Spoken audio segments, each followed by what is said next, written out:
معزز حاضرین اور محترم خواتین، السلام علیکم ورحمۃ اللہ وبرکاتہ۔ میری آج کی گفتگو کا موضوع ہے حب رسول کے تقاضے۔ ظاہر بات ہے کہ کوئی مسلمان ایسا نہیں ہوگا کہ جو مدعی نہ ہو کہ اسے حضور سے انتہائی محبت ہے، بلکہ جو عوام ہیں مسلمان، وہ چاہے بے عمل ہوں لیکن ان میں جو حمیت اور غیرت رسول کے لیے ہے صلی اللہ علیہ وسلم، کہ ان کی حرمت پر کٹ مرنے کے لیے تیار رہتے ہیں، تو اس سے میں سمجھتا ہوں کہ کوئی شخص بھی محروم نہیں ہے۔ لیکن اس حب رسول کے تقاضے کیا ہیں، ان کو سمجھنے کی ضرورت ہے۔ کہیں ایسا نہ ہو کہ ہم تو اپنے تئیں یہ سمجھتے رہے کہ ہم بہت عاشق رسول ہیں، محب رسول ہیں، لیکن آخرت میں جا کر قیامت کے دن ہم پر راز کھلے کہ نہیں، اللہ کو تو یہ شے قبول نہیں ہے، تمہارا دعویٰ رد ہے۔ اس ضمن میں سب سے پہلے آپ کے سامنے ایک فارمولہ رکھنا چاہتا ہوں۔ دیکھیے، اسلام کا تقاضا کیا ہے؟ اللہ کی اطاعت کرو اور اللہ کے رسول کی اطاعت کرو، یہ بنیاد ہے۔ حاکم مطلق اللہ ہے، شارع حقیقی اللہ ہے، اور اس کے نمائندے کی حیثیت اس کے رسول کو حاصل ہے صلی اللہ علیہ وسلم۔ اطیعوا اللہ و اطیعوا الرسول۔ اس سے جو انحراف کرے گا، میں نے ابھی آپ کے سامنے سورہ آل عمران کی 2 آیتیں پڑھی ہیں۔ قُلْ إِن كُنتُمْ تُحِبُّونَ اللَّهَ فَاتَّبِعُونِي يُحْبِبْكُمُ اللَّهُ۔ اے نبی، ان سے کہہ دیجئے اگر تم اللہ سے محبت کرتے ہو تو میرا اتباع کرو، میری پیروی کرو، اللہ تم سے محبت کرے گا۔ وَيَغْفِرْ لَكُمْ ذُنُوبَكُمْ، اور تمہاری خطائیں بھی بخش دے گا۔ وَاللَّهُ غَفُورٌ رَحِيمٌ، اور اللہ تو غفور بھی ہے، رحیم بھی ہے۔ قُلْ اطیعوا اللہ والرسول، کہہ دو اطاعت کرو اللہ کی اور اللہ کے رسول کی۔ فَإِن تَوَلَّوْا، پھر اگر وہ اس سے روگردانی کریں، فَإِنَّ اللَّهَ لَا يُحِبُّ الْكَافِرِينَ، تو اللہ کو ایسے کافر پسند نہیں ہے۔ یعنی اطاعت رسول سے انکار، اللہ کی اطاعت سے انکار، گویا کہ انسان دائرہ اسلام سے خارج ہو گیا۔ کبھی کوئی خطا ہو جائے، غلطی ہو جائے، گناہ کا صدور ہو جائے، اور انسان فوراً توبہ کر لے، فوراً رجوع کرے، پشیمانی اسے ہو جائے، عزم مصمم کر لے دوبارہ میں نہیں کروں گا، تو اللہ بخش دے گا۔ انما التوبۃ علی اللہ للذین یعملون السوء بجہالۃ ثم یتوبون من قریب، سورہ نساء میں فرمایا اللہ کے ذمے ہے ان لوگوں کی توبہ قبول کرنا۔ انما التوبۃ علی اللہ، اللہ کے ذمے ہے۔ جو کہیں غلطی سے، جہالت میں، نادانی میں، جذبات سے مغلوب ہو کر کوئی غلط کام کر بیٹھتے ہیں، لیکن فوراً توبہ کرتے ہیں، اللہ کی جناب میں رجوع کرتے ہیں، فوری توبہ اگر ہو جائے تو فوراً اللہ تعالیٰ کی مغفرت جو ہے ڈھانپ لیتی۔ لیکن اگر مستقل طور پر کسی ایک معصیت پر بھی ڈیرا ڈال دیا جائے، مثلا آج کی دنیا میں جو بہت بہت کامن شے ہے، سود جسے اللہ نے حرام قرار دیا، جس پر اللہ کی طرف سے اعلان جنگ ہے، فَأَذَنُوا بِحَرْبٍ مِّنَ اللَّهِ وَرَسُولِهِ، تو سن لو، الٹیمیٹم ہے اللہ اور اس کے رسول کی طرف سے۔ اسے اپنے کاروبار کا مستقل جز بنا لیا تو ایک غلطی، ایک گناہ بھی انسان کو ہمیشہ کے لیے جہنم میں ڈال سکتا ہے۔ بَلَا مَنْ كَسَبَ سَيِّئَةً وَأَحَاطَتْ بِهِ خَطِيئَتُهُ فَأُولَٰئِكَ أَصْحَابُ النَّارِ هُمْ فِيهَا خَالِدُونَ۔ کیوں نہیں؟ کسی نے جان بوجھ کر ایک بڑا گناہ کمایا، چھوٹے چھوٹے گناہ جو ہے، گناہ صغیرہ، وہ تو خود بخود بھی دھلتے رہتے ہیں، اللہ کی رحمت سے صاف ہوتے رہتے ہیں۔ لیکن کسی نے کبیرہ گناہ کمایا، جان بوجھ کر کیا، اور پھر اس پر ڈیرے ڈال دیے اور وہ گناہ اس کے گھر گھیرا کر بیٹھا. احاطت بہ خطیئتہ فاولئک اصحاب النار هم فیہا خالدون، تو وہ ہے جہنمی اور اس میں ہمیشہ رہنے والے. تو اطاعت اللہ کی، اطاعت رسول کی، یہ تو اسلام کا بنیادی مطالبہ ہے. اگر یہ بھی نہیں ہے تو پھر کچھ نہیں. اگر یہ نہیں تو بابا پھر سب کہانیاں. اب ذرا اس سے قدم اوپر اٹھیے. اطاعت کے ساتھ محبت، جب اللہ کی اطاعت کے ساتھ اللہ کی محبت جمع ہو جائے گی تو اس کا نام ہے عبادت. امام ابن تیمیہ رحمۃ اللہ علیہ کے جو شاگرد رشید ہیں، حافظ ابن قیم رحمۃ اللہ علیہ، انہوں نے عبادت کی ڈیفینیشن کی ہے. عبادت کیا ہے؟ العبادت تجمع اصلین، دو بنیادی چیزوں کو جمع کرنے سے عبادت وجود میں آتی ہے. غایت الحب وغایت الذل والخضوع، حد درجے کی اللہ کی محبت اور حد درجے میں اللہ کے سامنے گویا کہ پست ہو جانا، جھک جانا، بچھ جانا. انتہائی اطاعت، انتہائی محبت. انتہائی میں کیوں کہہ رہا ہوں؟ سورہ بقرہ کے 20ویں رکوع کی پہلی آیت ہے والذین آمنوا اشد حبا للہ، اور جو لوگ صاحب ایمان ہوتے ہیں وہ شدید ترین ہوتے ہیں اللہ کی محبت میں. بعد میں یہ تو مثبت انداز ہے، منفی انداز میں جو آیت آئی ہے وہ بہت سخت وعید والی ہے، وہ میں بعد میں آپ کو سناؤں گا، تلاوت میں نے کی ہے. فارمولہ یہ ہے اللہ کی اطاعت جمع شدید محبت برابر ہے عبادت کے. اور یہ عبادت جو ہے ہمارا مقصد تخلیق قرار دیا گیا. سورہ زاریات کی یہ آیت آپ میں سے حضرات کے علم میں ہوگی، وَمَا خَلَقْتُ الْجِنَّ وَالْإِنسَ إِلَّا لِيَعْبُدُونَ، میں نے جنوں اور انسانوں کو نہیں پیدا کیا مگر صرف اپنی عبادت کے لیے. یہ ہمارا مقصد تخلیق ہے. اس میں سے اطاعت والے حصے کی صحیح ترجمانی کی شیخ سعدی رحمۃ اللہ علیہ نے، زندگی آمد برائے بندگی. زندگی تو آئی ہے اطاعت کے لیے، بندگی کے لیے، غلامی کے لیے، عبدیت کے لیے. زندگی آمد برائے بندگی، زندگی بے بندگی شرمندگی. اگر اللہ کی بندگی ہی نہیں ہے تو سراسر شرمندگی ہے یہ، اور کچھ بھی نہیں. تو اللہ تعالیٰ کی عبادت جس کے لیے ہمیں پیدا کیا گیا، اسی کی دعوت تمام رسولوں نے دی. یا قوم اعبدوا اللہ ما لکم من الہ غیرہ، اے میری قوم کے لوگو اللہ کی عبادت کرو، تمہارا کوئی معبود اس کے سوا نہیں ہے. حضرت نوح کی دعوت بھی یہی تھی، حضرت ہود کی بھی یہی تھی، حضرت صالح کی بھی یہی تھی، حضرت شعیب کی بھی یہی تھی. بس فرق کیا ہے کہ پہلے رسول آتے تھے اپنی اپنی قوموں کی طرف صرف، لہذا آپ کو ان رسولوں کے ضمن میں ملے گا یا قوم اعبدوا اللہ ما لکم من الہ غیرہ، اے میری قوم کے لوگوں اللہ کی عبادت کرو، اللہ کی بندگی کرو، اللہ کی پرستش کرو، اسی کو اپنا محبوب اصلی بناؤ اور اس کے ہر حکم کی اطاعت کرو. یا قوم اعبدوا اللہ ما لکم من الہ غیرہ. نبی اکرم صلی اللہ علیہ وسلم پر آ کر، کیونکہ آپ کی بعثت ہے پوری نوع انسانی کے لیے، تو اب یا قومے کا لفظ نہیں رہا، یا ایھا الناس، اے لوگو، اے بنی نوع انسان. یا ایھا الناس اعبدوا ربکم الذی خلقکم والذین من قبلکم لعلکم تتقون. اے لوگو عبادت کرو، بندگی کرو، پرستش کرو اپنے اس رب کی جس نے تمہیں بھی پیدا کیا اور جو تم سے پہلے تھے ان کو بھی پیدا کیا تاکہ تم بچ سکو. یہ کیوں کہا دوہرا کر تم سے پہلوں کو بھی پیدا کیا؟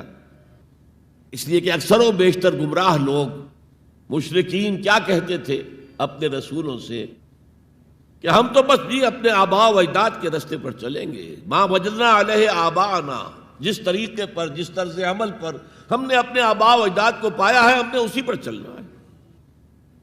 تو واضح کر دیا تم بھی مخلوق ہو، وہ بھی مخلوق تھے، تم بھی انسان ہو، وہ بھی انسان تھے، تم سے بھی غلطی ہو سکتی ہے، ان سے بھی ہو سکتی تھی، لہذا یہ اصول نہیں ہے کہ جو بھی آباء و اجداد کی ریتیں ہیں، رسمیں ہیں، طریقے ہیں اور جو ان کے عقیدے ہیں انہی کو آپ لے کر چلیں، بلکہ آپ تو تلاش کریں صحیح عقیدہ کیا ہے، صحیح زندگی گزارنے کا طریقہ کیا ہے، اس کو اختیار کریں۔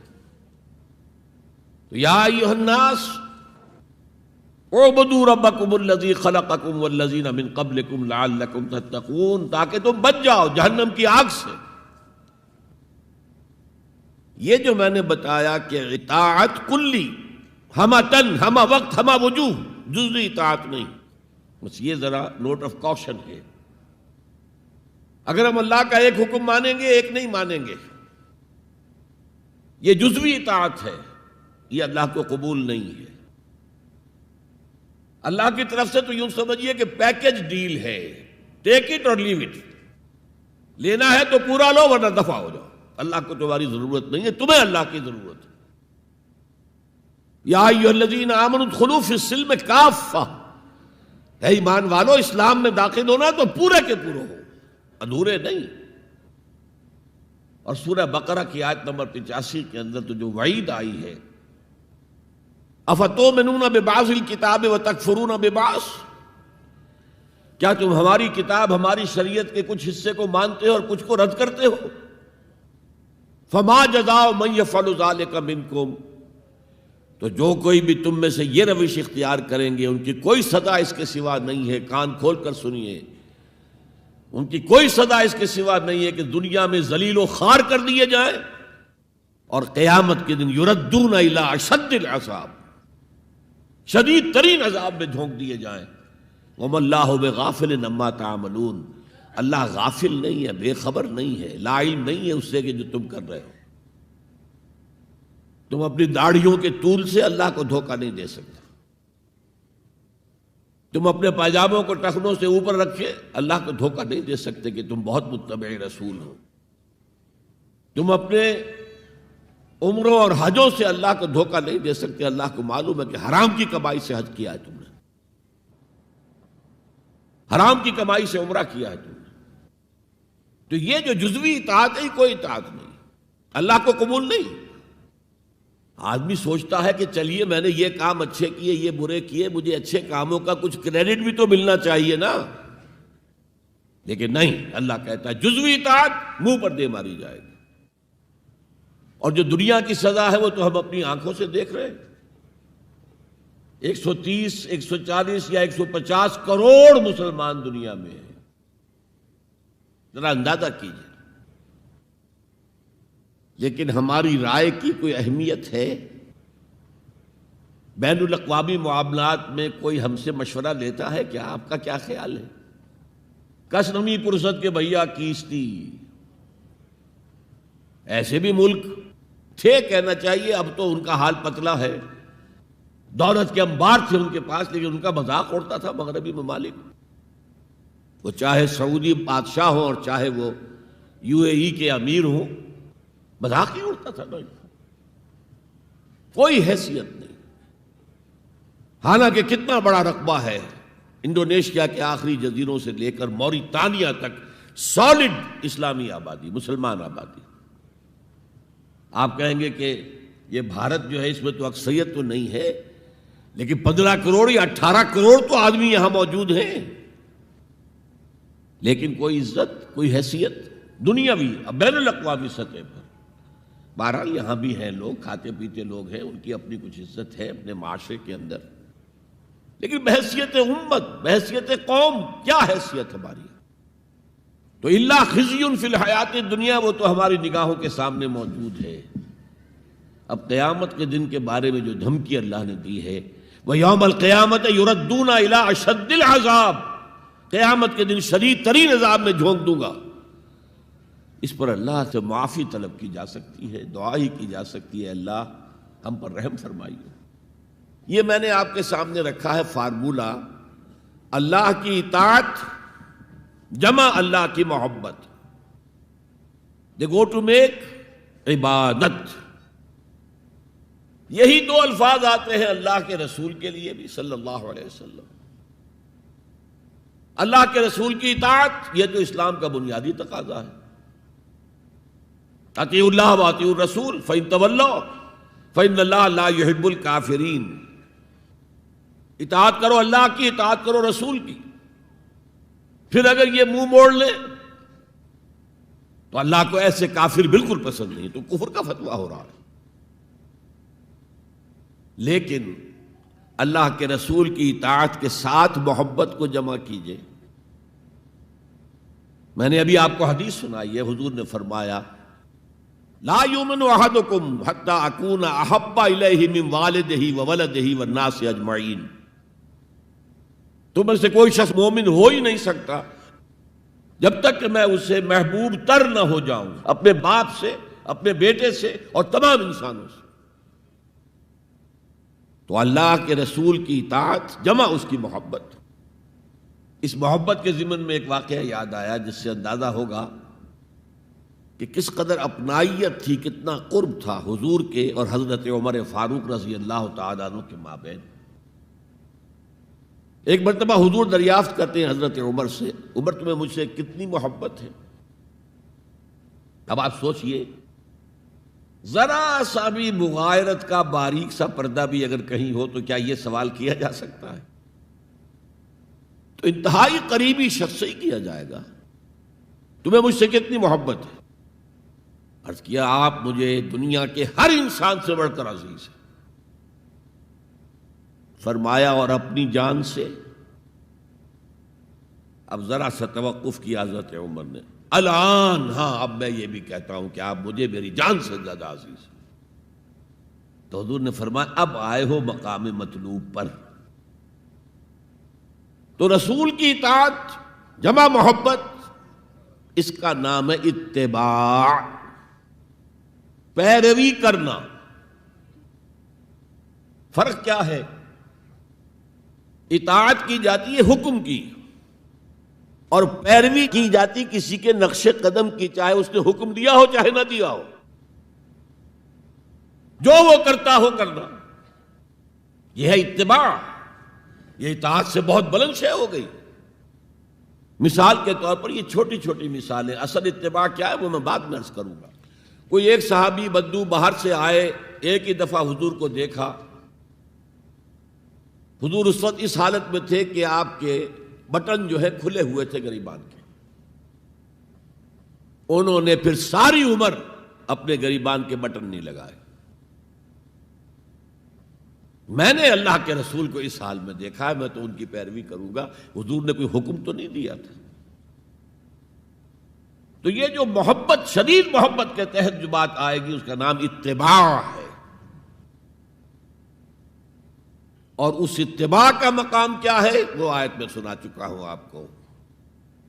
قل ان کنتم تحبون اللہ فاتبعونی یحببکم اللہ.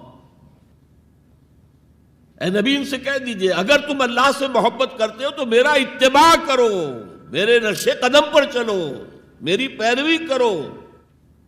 اللہ تم سے محبت کرے گا، تم اللہ کے محب نہیں محبوب بن جاؤ گے.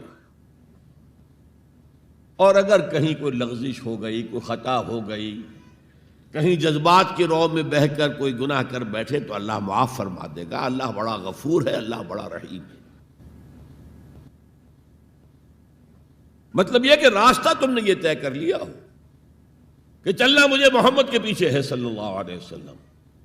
اب چلتے چلتے کبھی پاؤں پھسل گیا، کہیں گر گئے، کوئی بات نہیں، اٹھو فوراً، توبہ کرو اور آگے بڑھو.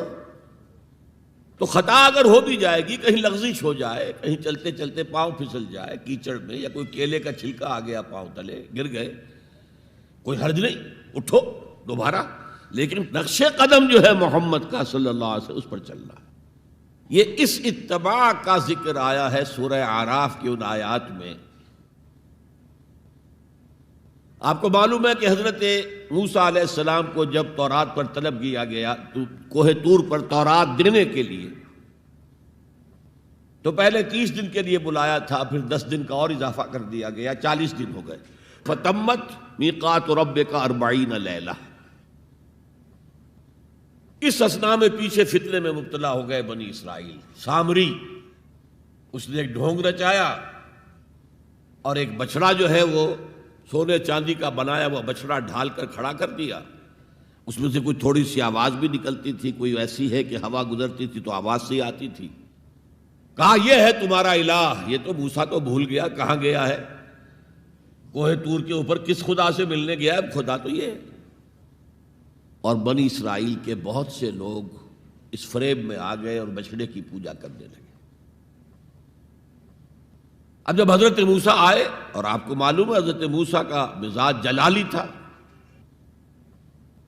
وہ پتھر کی تختیاں لے کر آئے تھے کہ جن پر کوہ طور پر اللہ تعالیٰ نے اپنے احکام عشرہ جو ہیں، دی 10 کمانڈمنٹس مشہور، وہ کندہ کر کے آپ کو دیے تھے، وہ ہاتھ میں لے کر آئے۔ یہاں معلوم ہوا یہ صورت پیش آ گئی ہے۔ فَأَلْقَى الْأَلْوَاحَ، تو وہ تختیاں تو آپ نے زمین پہ ڈالی، اور پھر جو احتساب کیا ہے، پہلے تو اپنے بھائی حضرت ہارون کا، ان کی داڑھی کے بال پکڑے، ان کے سر کے بال پکڑے اور کھینچا اپنی طرف۔ اس نے کہا کہ بھائی مجھے ذلیل نہ کرو لوگوں کے سامنے، میں نے انہیں روکا لیکن یہ تو مجھے قتل کرنے پر تل گئے تھے، اور مجھے اندیشہ یہ ہوا کہ کہیں آپ واپس آ کر یہ نہ کہیں ان فرقت بین بنی اسرائیل، کہ تم نے جو بنی اسرائیل کے درمیان تفرقہ پیدا کر دیا۔ تو میں نے کہا آپ ہی واپس آ کر نپٹے۔ اب پہلی بات نوٹ کیجئے، تاریخ انسانی کا یہ عظیم واقعہ ہے، کئی ہزار یہودی اپنے اپنے قبیلے کے لوگوں کے ہاتھوں ذبح کیے گئے اس پر۔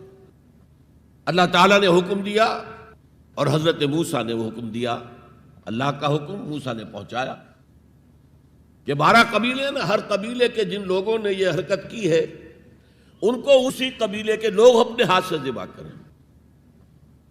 اب یہ بہت بڑی توبہ تھی، بہت بڑی توبہ تھی، بہت بڑی توبہ تھی، اپنے قبیلے کے لوگوں کو قتل کر دینا۔ پھر وہ 70 نمائندے لے کر تمام جو بڑے لوگ تھے کوہ طور پر حاضر ہوئے، اجتماعی طور پر اللہ سے عفو و درگزر کی درخواست بھی کرنے کی۔ وہاں اللہ نے زبردست زلزلہ بھیج دیا، محسوس ہوا اب سب ہلاک ہو جائیں گے۔ حضرت موسیٰ نے کہا پروردگار تو چاہتا تو مجھے اور اس قوم کو پہلے ہی ہلاک کر دیتا، تو ہمیں نکال کر لایا ہے آل فرعون کے پنجوں سے، تو نے ہمیں نجات دی ہے، تو پروردگار ہمارے لیے اپنی رحمت طے کر دے، لکھ دے، فاکتب لنا، ہمارے لیے طے کر دے، لکھ دے اپنی رحمت۔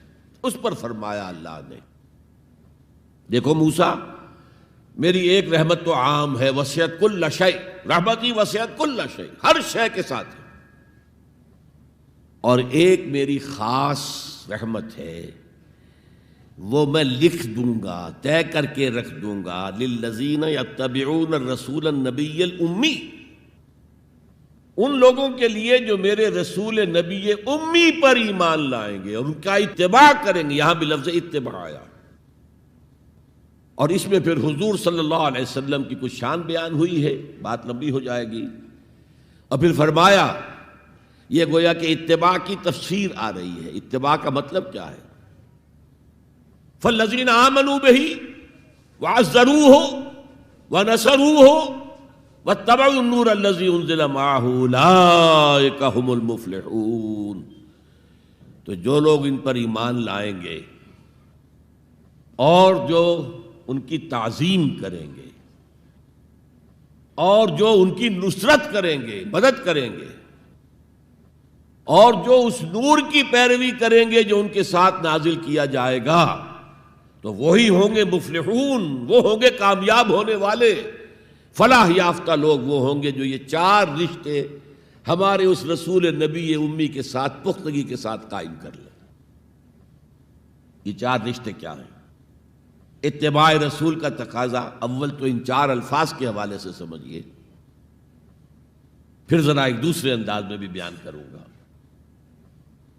فالذین آمنوا بہ، پہلا قدم ایمان، لیکن ایمان کے سمجھ لیجئے اچھی طرح 2 درجے ہیں۔ آپ میں سے بہت سے حضرات کو مجھے توقع ہے ایمان مجمل، ایمان مفصل یاد ہوں گے۔ ایمان مجمل کیا ہے؟ آمنت باللہ کما ہوا باسمائہ و صفاتہ و قبلت جمیع احکامہ اقرار باللسان و تصدیق بالقلب۔ پہلا درجہ ہے اقرار باللسان، اشہد ان لا الہ الا اللہ اشہد ان محمد رسول اللہ. کوئی ہو، ہندو ہو، سکھ ہو، پارسی ہو، عیسائی ہو، یہودی ہو، یہ کلمہ پڑھے اور وہ مسلمان ہو گیا. اقرار باللسان پر ہمارا دنیا میں مسلمان سمجھا جانا موقوف ہے، لیکن اصل ایمان یہ نہیں ہے. اصل ایمان ہے تصدیق بالقلب، دل میں یقین. جب تک دل کا یقین نہ ہو ایمان نہیں ہے. منافقین جو تھے مدینے کے، نمازیں بھی پڑھتے تھے، حضور کی اقتداء میں پڑھتے تھے، اور جو رئیس المنافقین تھا عبداللہ ابن ابی ابن سلول، وہ تو پہلے صف میں ہوتا تھا، اور جب حضور خطبہ دیتے تھے جمعے کا تو پہلے خود کھڑا ہوتا تھا اپنی اہمیت ظاہر کرنے کے لیے. دیکھو لوگو، یہ اللہ کے رسول ہیں، ان کی بات پوری توجہ سے سنو. یہ صرف اپنی چودراہٹ کے اظہار کے لیے کہ میں بڑی شے ہوں، اس لیے کہ وہ خزرج کا بڑا سردار تھا. اوس اور خزرج کے دو عرب قبیلے تھے مدینے میں، جن میں سے کہ خزرج کا قبیلہ بڑا تھا، اوس کا چھوٹا تھا. اور خزرج کا سردار یہ عبداللہ ابن ابی تھا، اور اس کے بارے میں یہ طے ہو چکا تھا کہ اسے ہم اپنا بادشاہ بنا لیں گے. چنانچہ سونے کا تاج تیار ہو چکا تھا، ابھی تاج پوشی صرف باقی تھی کہ حضور تشریف لے آئے ہجرت فرما کر. بے تاج بادشاہ آ گیا صلی اللہ علیہ وسلم، لہذا اس کے سارے خواب جو ہیں وہ منتشر ہو گئے. لہذا پہلے دن سے پکا منافق. ایمان لایا، اگرچہ وہ بھی ذرا دیر سے لایا، غزوہ بدر کے بعد لایا. پہلے اس نے سوچا تھا ابھی تیل دیکھو، تیل کی دھار دیکھو. وہ تیل کی دھار جو نظر آئی غزوہ بدر میں کہ 313 نے 1000 کو شکست دی ہے، اور یہ نہتے تھے. تلواریں بھی سب کے پاس نہیں تھیں، کچھ لوگوں کے پاس تلواریں تھیں، اور وہ 1000 کیل کانٹے سے لیس ہو کر مکے سے آئے تھے. 70 بڑے بڑے سردار ان کے مارے گئے، عین میدان میں کھیت رہے، اور 70 جو ہیں ان کے قیدی بن گئے. تب اس نے کہا کہ ٹھیک ہے، اب تو ایمان لے آنا چاہیے، کیونکہ یہ تو معلوم ہوتا بڑی طاقت ہے. بہرحال سب سے پہلے میں کہہ رہا تھا کہ ایمان، لیکن ایمان دل سے. قرآن مجید نے کیا کہا ان منافقین کے بارے میں؟ اذا جاءک المنافقون قالوا نشہد انک لرسول اللہ. سورہ منافقون ہے کہ نہیں 28ویں پارے میں؟ اے نبی، جب آپ کے پاس منافق آتے ہیں اور کہتے ہیں ہم گواہ ہیں، ہم گواہی دیتے ہیں کہ آپ اللہ کے رسول ہیں، اور اس پر اللہ کا تبصرہ دیکھیے، واللہ یعلم انک لرسولہ، اور اللہ خوب جانتا ہے کہ آپ ان کے رسول ہیں اس کے. اب میں ذرا ترجمہ کیا کرتا ہوں، اللہ سے بڑھ کر کس کو معلوم ہے کہ آپ اللہ کے رسول ہیں؟ لیکن واللہ یشہد ان المنافقین لکاذبون، اللہ گواہی دیتا ہے یہ منافق جھوٹے. مسلمان تو وہ تھے، کلمہ گو تھے، حضور کی امامت میں نمازیں پڑھ رہے تھے، لیکن منافق تھے. اللہ نے منافق قرار دیا. دل ایمان سے خالی تھے، بلکہ ہوتے ہوتے دلوں کے اندر حضور سے عداوت پیدا ہو گئی تھی، اہل ایمان سے عداوت پیدا ہو گئی تھی. اسی سورہ مبارکہ میں آگے چل کر آتا ہے ہم العدو فاحذرہم، اصل دشمن یہ ہے، یہ مارے آستین ہیں. جو کافر ہیں وہ تو باہر سے حملہ کرتے ہیں، پتہ چلتا ہے، سامنے سے آ کر لاٹھی مار رہا ہے کوئی آپ کو. یہ تو آپ کے آستین کے اندر بیٹھے ہوئے ہیں مسلمان بن کر، اور یہ وہاں سے ڈنک ماریں گے، مارے آستین. بہرحال اب ہم میں سے ہر ایک کو جائزہ لینا ہوگا،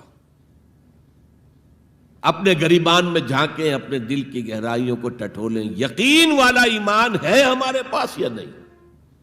یہ یقین والے ایمان کا میں اگر آپ کو انگریزی میں ترجمہ کر کے بتاؤں تو شاید آپ زیادہ بہتر سمجھیں. Personal conviction, it's a racial کریڈ.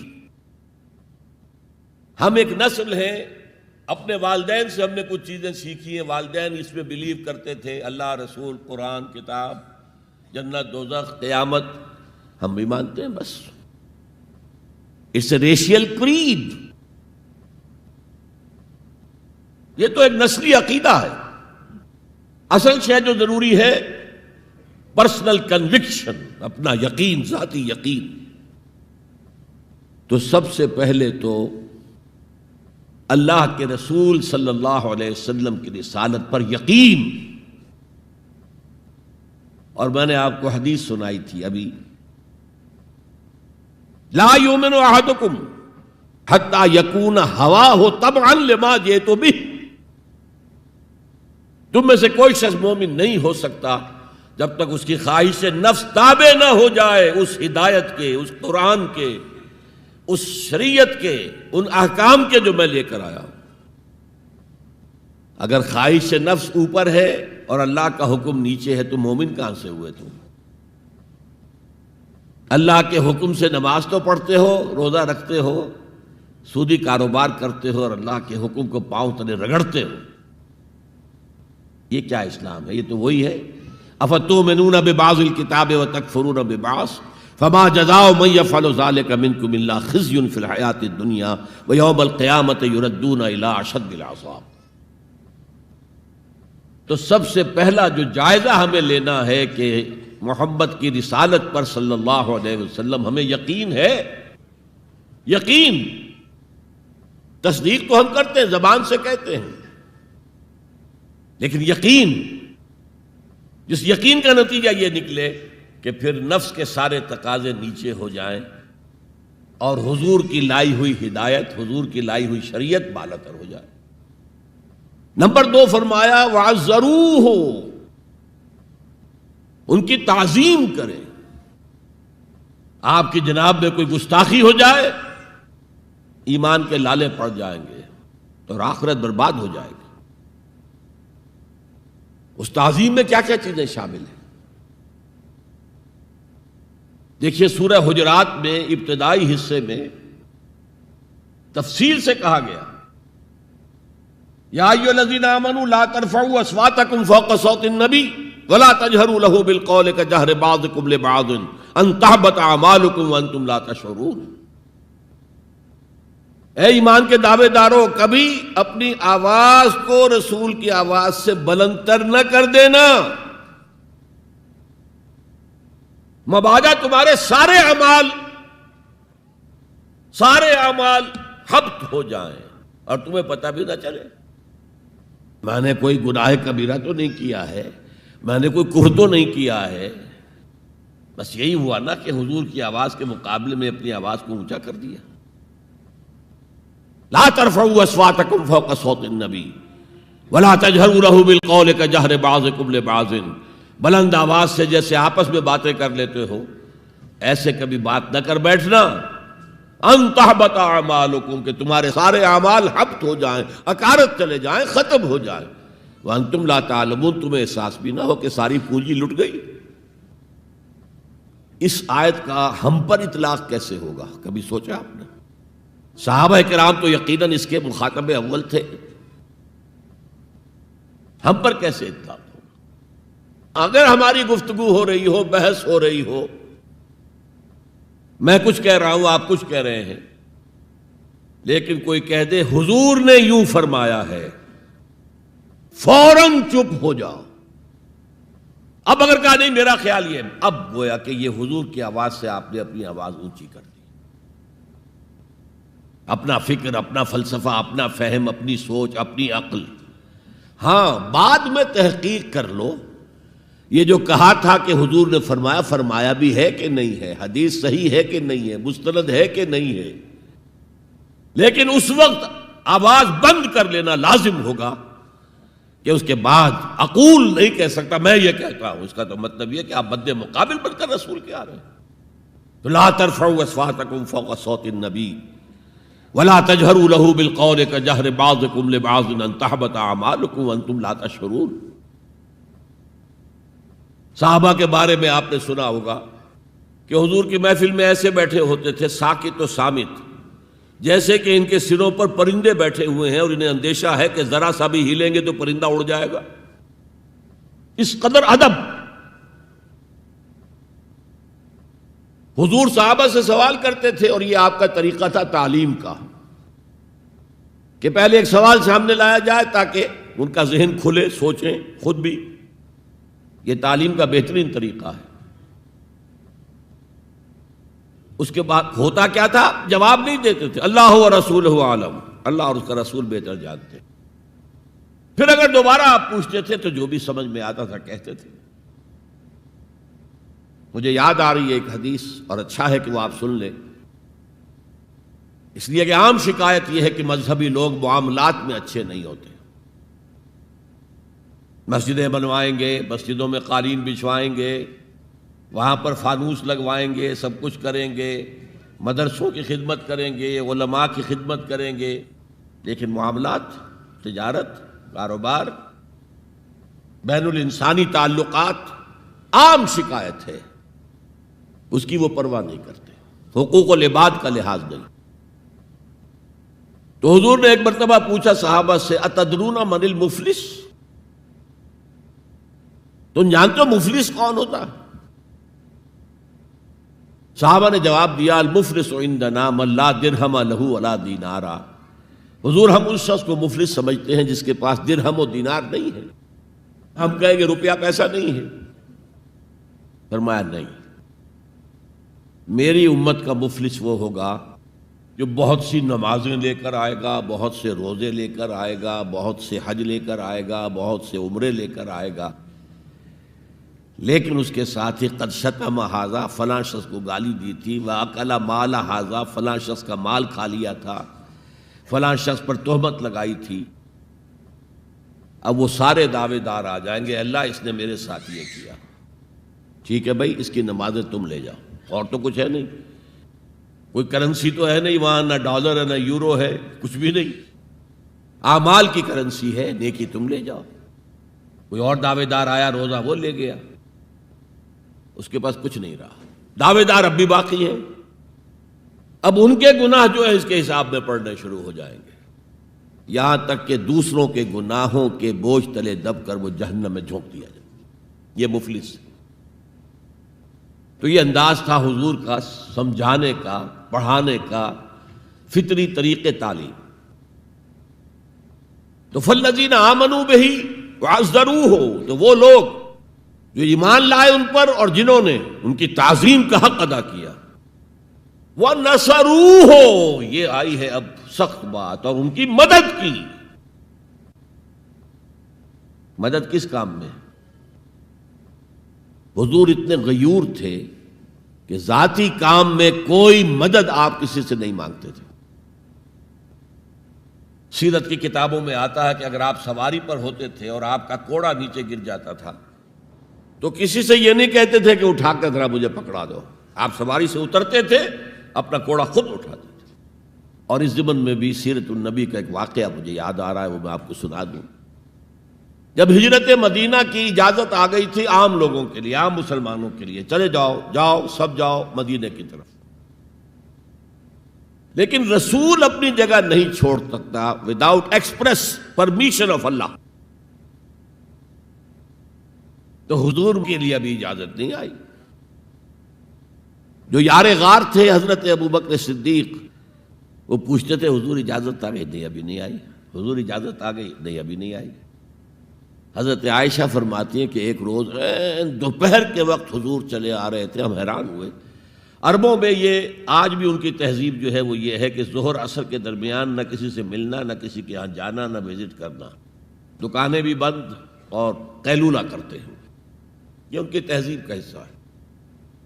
تو ہم حیران ہوئے، آپ نے اپنے سر کو ڈھانپا ہوا تھا کپڑے سے اور آپ تشریف لائے، اور آ کر آپ نے خوشخبری دی حضرت ابوبکر کو کہ ہجرت کی اجازت آ گئی ہے۔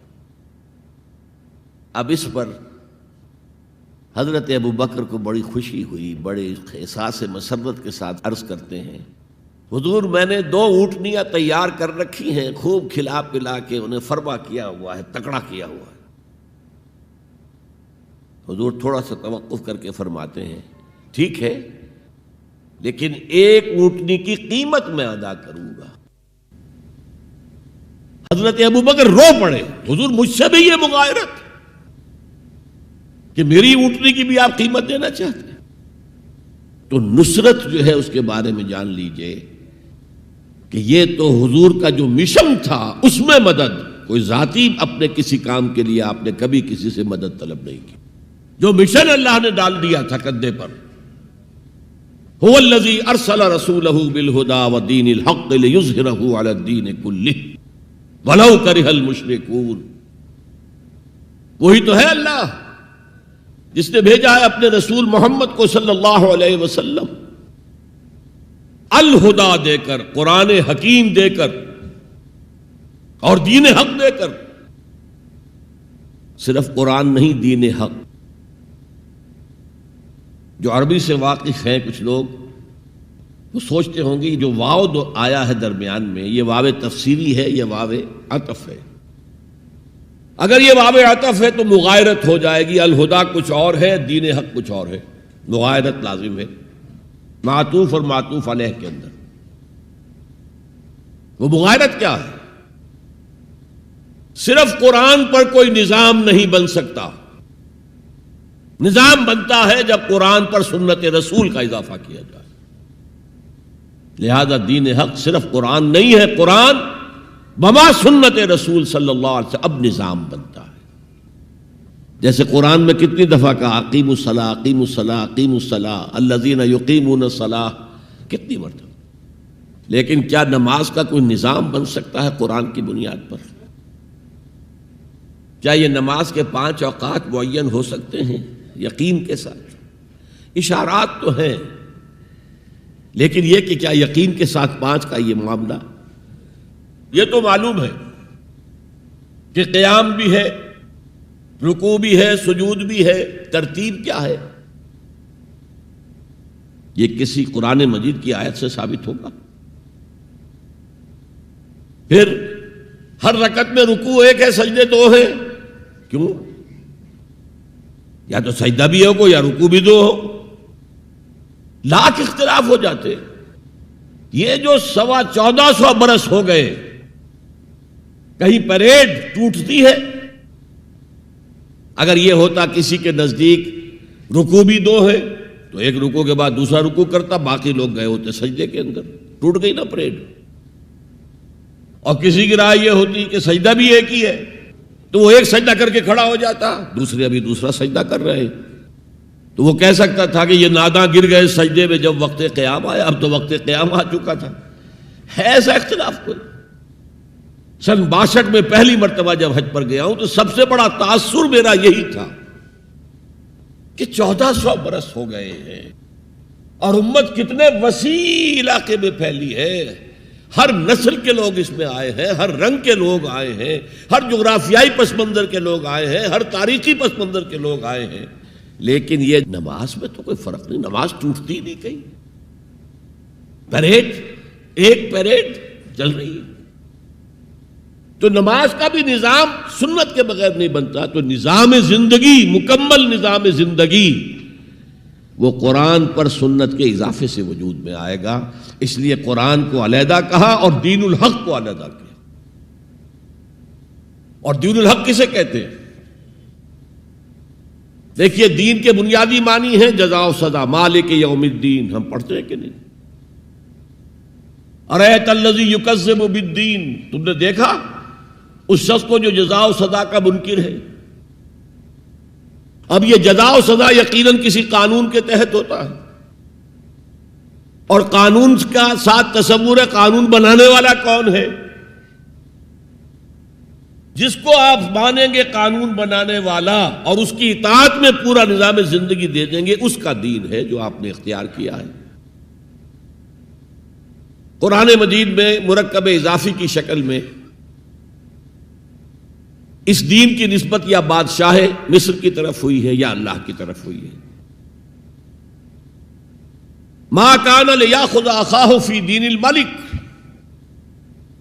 حضرت یوسف کے پاس علیہ الصلاۃ والسلام جب اتنے طویل عرصے کے بعد 11 بھائی آئے، ان میں بنیامین بھی تھا جو آپ کا حقیقی بھائی تھا.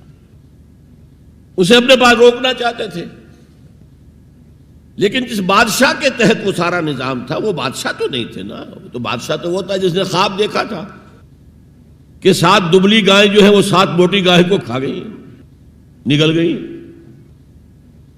اس کی تعبیر بتائی تھی، تبھی تو جیل سے نکلے تھے۔ اب یہ کہ بہت بڑے افسر تھے، بڑے وزیر تھے، آپ انہیں جو چاہے کہہ لیں، لیکن بادشاہ تو نہیں تھے نا، نظام تو بادشاہ کا تھا، اور بادشاہ کے قانون کے مطابق وہ باہر سے آئے ہوئے کسی شخص کو اپنے پاس روک نہیں سکتے تھے۔ ما کان لیاخذ اخاہ فی دین الملک، تو اللہ تعالیٰ نے وہ پھر ہیلا نکالا ان کے لیے، تفصیل آپ کے علم میں ہے۔ کذالک کدنا لیوسف، ہم نے اس طریقے سے ایک تدبیر کر دی یوسف کے لیے، اللہ نے اپنے ذمے لے لی بات۔ تو دین الملک، دین الملک کیا ہے؟ بادشاہ مطاع مطلق ہے، ساورینٹی بلونگز ٹو ہم، بادشاہ ہو یا کوئن ہو، وہ قانون بنائے گا اور اس کے تحت آپ کو زندگی بسر کرنی ہوگی، یہ دین الملک۔ اور دین اللہ کیا ہے؟ اللہ مطاع مطلق، اللہ ساورن، ان الحکم الا للہ لا یشرک فی حکمہ احدا، اس نے جو قانون دیا ہے اس کے تحت پوری زندگی، سیاسی نظام اسی کے تحت ہو، معاشی نظام اسی کے تحت ہو، کرمنل لا اس کے تحت ہو، سول لا اس کے تحت ہو، لا آف انہیریٹنس اس کے تحت ہو، قانون شہادت اس کے تحت ہو، سماجی نظام وہ بھی اللہ کے حکم کے مطابق ہو، تو وہ ہے دین اللہ، اللہ مطاع مطلق، اس کے قانون کے تحت پوری زندگی کا آ جانا۔ اذا جاء نصر اللہ والفتح ورأیت الناس يدخلون فی دین اللہ افواجا، جب اللہ کی مدد آ گئی اور فتح آ گئی، اور اے نبی آپ نے دیکھا کہ اب لوگ جوق در جوق آ رہے ہیں، فوج در فوج آ رہے ہیں، گروہ در گروہ آ رہے ہیں، قبیلوں کے وفد پر وفد چلے آ رہے ہیں اسلام لانے کے لیے، تو یہ کیفیت کیا تھی؟ دین اللہ میں داخل ہونے کا ان کا فیصلہ۔ اب ذرا سی ٹیڑھی بات آ رہی ہے، پوری دنیا میں دین جمہور، sovereignty of the people, not of God, sovereignty of the people, ہمارے نمائندے ہیں، ہم ووٹ دیں گے انہیں، وہ جائیں گے اسمبلی میں، جو چاہیں گے قانون بنائیں گے،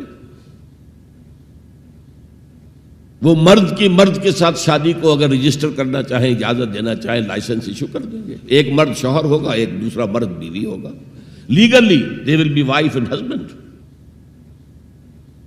لیسبینز ہیں، عورتیں ہیں، آپس میں شادی کرنا چاہتی ہیں تو عورتیں ٹھیک ہے، لو بھائی کر دو، جاؤ۔ ہومو سیکسولیٹی جائز ہے بالکل، بلکہ اب تو اسے کہا جا رہا ہے کہ یہ نارمل انکلینیشن مانی جانی چاہیے، ہومو سیکسولیٹی، ہم جنس پرستی، اسے کوئی برا نام دینا ہی نہیں چاہیے، اٹس اے نارمل ایٹیٹیوڈ۔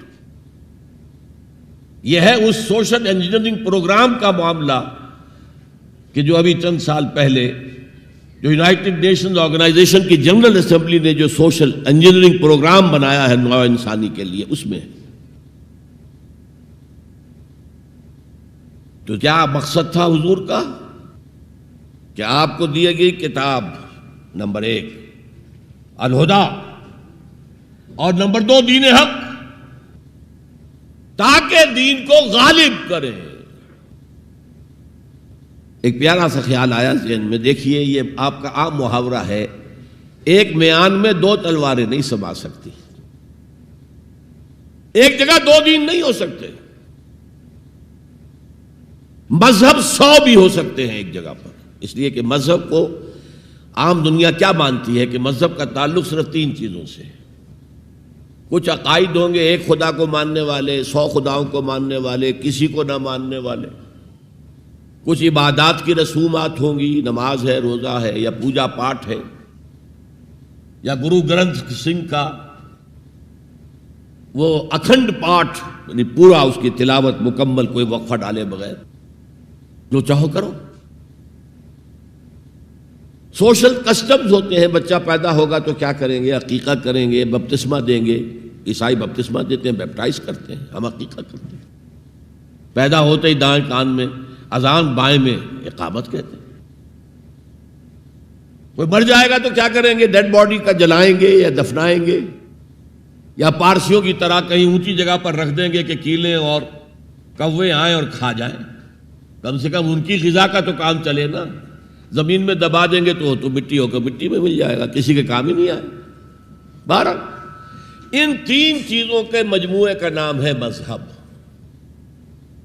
جبکہ دین کے اندر تین چیزیں مزید شامل ہو جاتی ہیں: سماجی نظام، معاشی نظام، سیاسی نظام. یہ تین جمع تین بن کر دین بنتا ہے. تو دین تو دو نہیں ہو سکتے. جمہوریت اور آمریت تو ساتھ ساتھ نہیں ہو سکتے. کیپٹلزم اور کمیونزم تو ساتھ ساتھ نہیں ہو سکتے. ڈیموکریسی اور ملوکیت تو ساتھ ساتھ نہیں ہو سکتے. اس اعتبار سے ایک مغلوب ہوگا، ایک غالب ہوگا.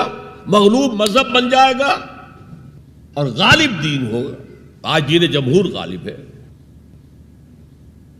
اور جو اقبال کا شعر ہے بڑا پیارا: بندگی میں گھٹ کے رہ جاتی ہے ایک جوئے کباب، اور آزادی میں بہرے بے قراں ہے زندگی.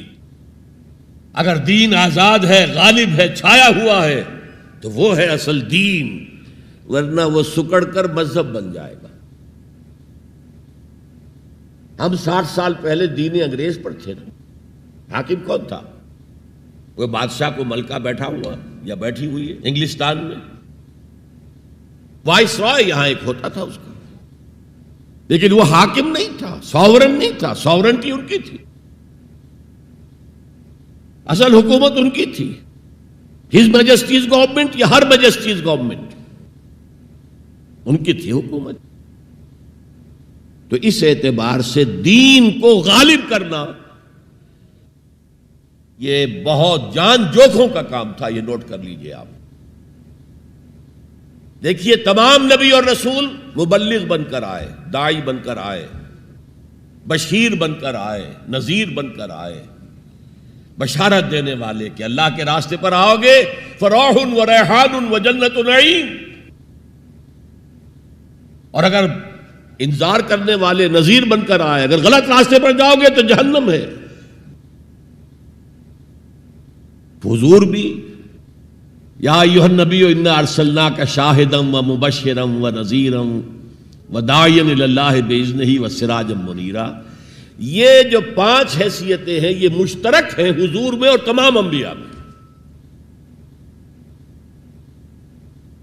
اگرچہ ہر حیثیت میں حضور کی اپنی شان ہے جس میں کوئی دوسرا نبی ان کے قریب نہیں آ سکے گا.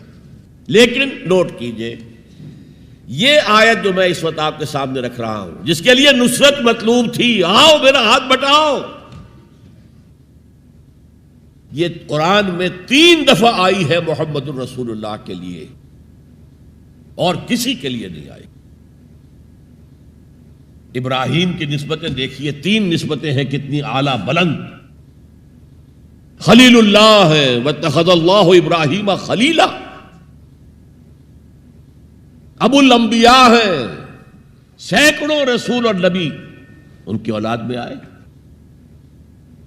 حضرت اسحاق کی اولاد سے، وہ جو prophets of the old testament ہیں ان کی کتابیں جو ہیں صحیفے ہیں دیکھیے.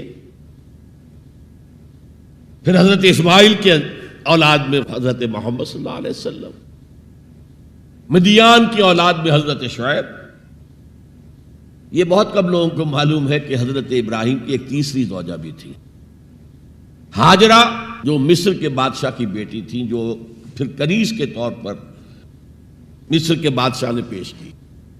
ان سے اللہ نے بیٹا دیا اسماعیل. سارا جو حضرت ابراہیم کے اپنے خاندان سے تھی، کیونکہ بانجھ تھی، ساری عمر اولاد نہیں ہوئی، بڑھاپے میں اللہ نے اسحاق عطا کر دیے. پھر آپ نے ایک اور شادی کی تھی قطورہ، ان سے 6 بیٹے دیے تھے اللہ نے حضرت ابراہیم کو. ان میں سے ایک مدین تھا جس سے قوم مدین بنی ہے، جس میں حضرت شعیب کو بھیجا گیا. باقیوں کی تاریخ ہمیں معلوم نہیں. حضرت اسحاق کے بھی 2 بیٹے تھے اور جڑواں تھے. ولادت جب ہوتی ہے جڑواں بچوں کی تو پہلے ایک پھر دوسرا آتا ہے نا، تو اس اعتبار سے اسے بڑا چھوٹا کہہ دیتے ہیں، چاہے تھوڑی سی دیر کا وقفہ ہو، لیکن وہ بڑا چھوٹا تو ہو گیا. تو بڑے تھے حضرت عیسو اور چھوٹے تھے حضرت یعقوب. اور یعقوب کو یعقوب کیوں کہا؟ عقب سے، بعد میں آنے والا، پیچھے آنے والا. یعقوب عقب. ان کی اولاد میں کتنے نبی ہوئے ذرا سوچئے. تو پہلی نسبت اللہ کے خلیل، دوسری نسبت سینکڑوں نبیوں کے والد جد امجد، اور تیسری نسبت انی جاعلک للناس اماما، امامت الناس کے اوپر فائز کیے گئے. لیکن کیا آپ کے ذریعے سے کوئی نظام قائم ہوا، کوئی اسلامی ریاست قائم ہوئی؟ نہیں. کیا حضرت موسیٰ کے ذریعے سے ہوئی؟ حضرت موسیٰ وہ ہے جن کا ذکر قرآن میں ہم کہیں گے یہ، اگرچہ نام لے کر حضور کا تذکرہ بہت کم ہوا ہے قرآن میں، زیادہ نہیں، لیکن ظاہر بات ہے قرآن مجید تو حضور کی سیرت ہی بن جاتی ہے ایک طرح سے. غزوہ انفال کیا ہے؟ سورۃ انفال غزوہ بدر کا چیپٹر ہے. آل عمران کی 60 آیات جو 120 سے 180 تک وہ کیا ہے؟ غزوہ احد ہے. تو حضور کا تو ذکر سب سے زیادہ ہے، لیکن حضور کے بعد سب سے زیادہ ذکر 555 آیات قرآن کی حضرت موسیٰ کے بارے میں ہے.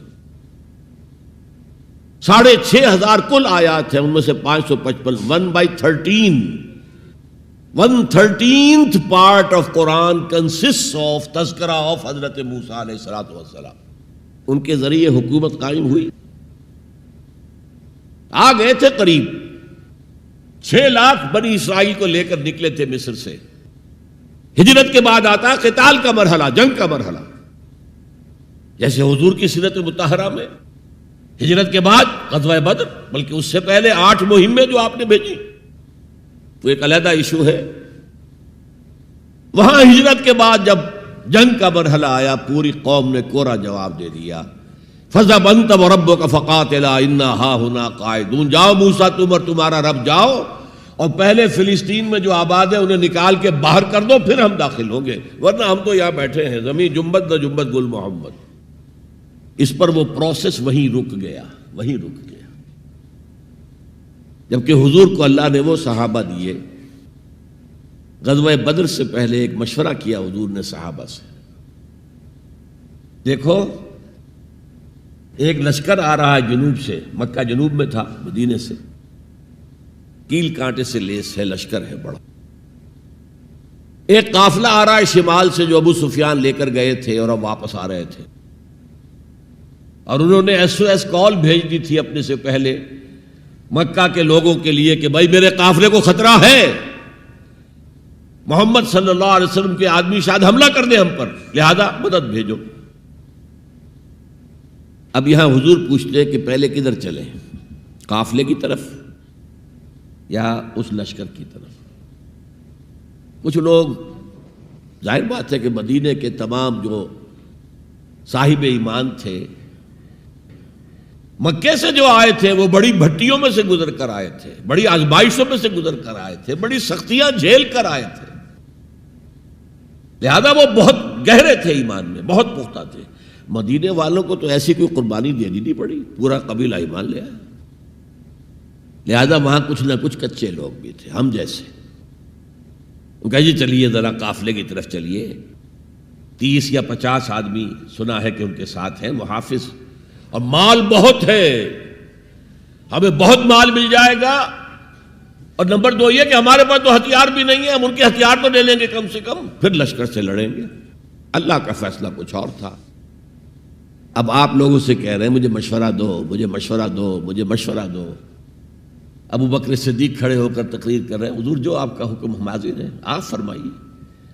حضرت عمر نے تقریر کی، آپ فرمائیے جو آپ کا حکم ہو ہم حاضر ہیں. حضرت مقداد ابن الاسود کھڑے ہوئے رضی اللہ تعالی عنہ، حضور ہمیں موسیٰ کے ساتھیوں پر قیاس نہ کیجئے جنہوں نے کہہ دیا تھا فَاذْهَبْ أَنْتَ وَرَبُّكَ فَقَاتِلَا إِنَّا هَاهُنَا قَاعِدُونَ.